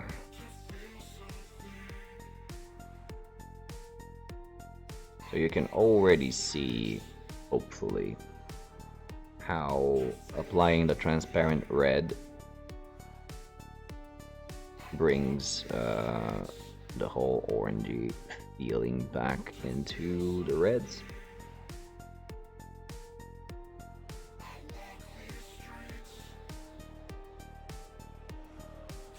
Now, unfortunately, I did not do a good job with the final highlights here on the armor, and that looks a bit shit, but I'll go back and fix it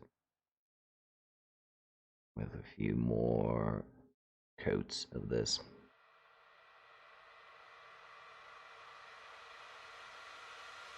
So vampires, really? Oh, the willy ones! I think the willy vampires were painted very...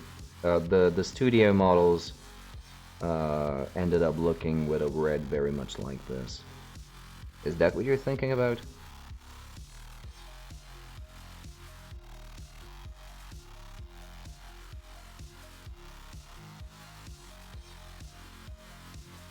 Or did I miss a hint somewhere in there? Okay. Close enough.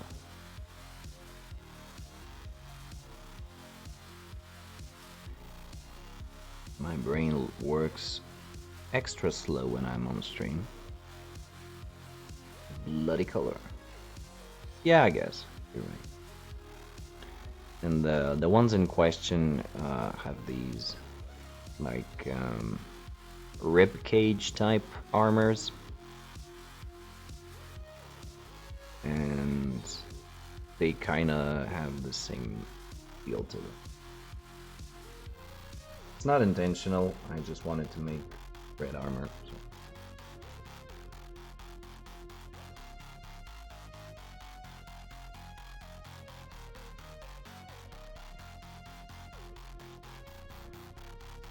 But if it works, it works.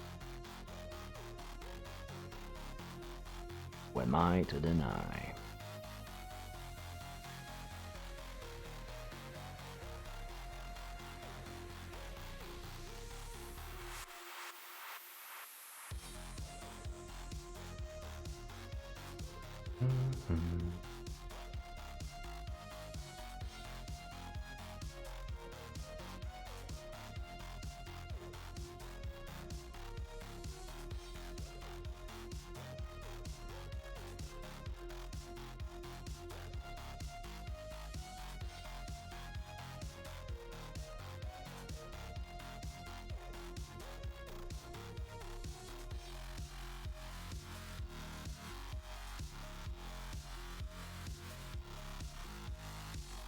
A little bit more, so I'll take advantage and just go over and see, and with the attempt to smooth this rather unpleasant line here.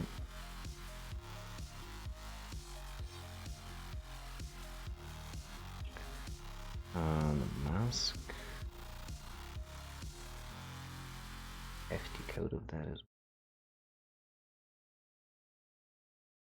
Sadly, I think I will need to do some touch-ups on some of the transitions.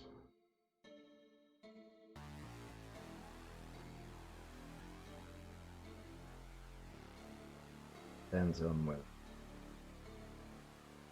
I'll get lazy, which tends to happen. Oh.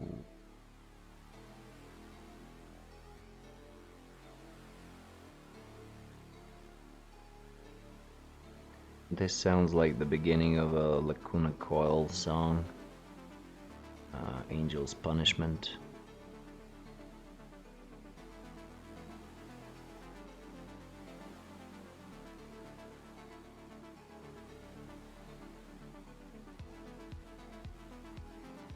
and it's lost. It's no longer that, but it kind of started like it.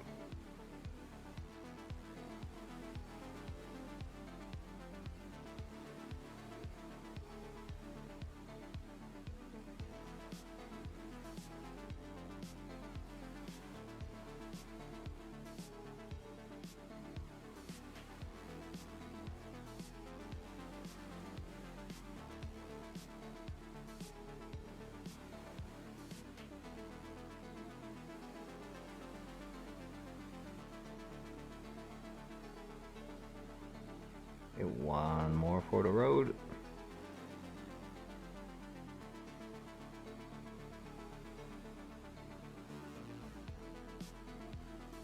I think we should be good with that for now.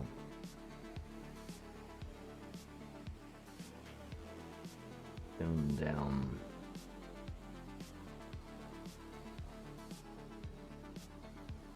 The orange. Now again, this is going to get lined near the metallic trim and the more separated detail to bring them up. Add some detail separation and put some scratches and highlight them, because I've been doing that for all of the other guys, but that is not going to happen today. Matter of fact, I think it's about time to call it for today. For this evening's festivities, if you can call them that. You cannot, because they're not, but you get me. Alright, do you have any idea, any suggestions about who to raid? We actually have some people around. And there are quite a few people out there. So let me know if you have any preferences. Thank you for coming along, Kit Checker. It's, as usual, lovely to have you around. And again, do let me know where you want to go. We got Brush for Hire again, and we got some smaller streams as well. Yeah, miniatures then as well is an option. Shoshi is just coming on. Do you want to go over to Shoshi?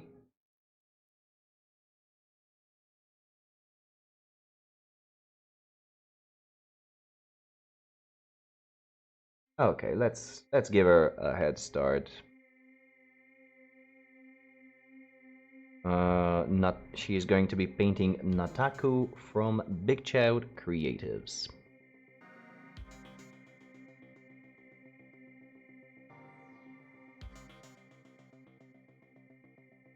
Make sure I name right.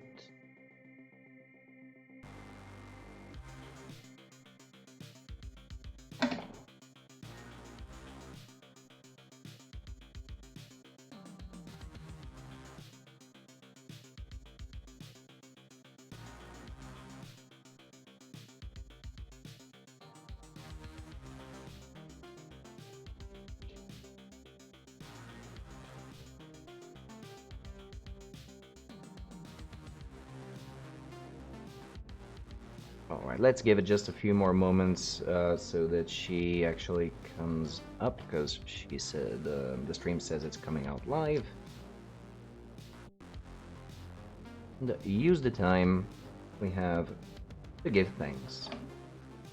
And today, there are a lot of thanks to be given around. Thank you all for coming around for those beautiful raids, keeping me company, for giving me the follows, time, and your attention. It is always very much appreciated. I will be back on Wednesday in case you found what you saw entertaining in any ways. And with that, keep doing what you love and loving what you do. I have been Bachokoyu. I am signing out.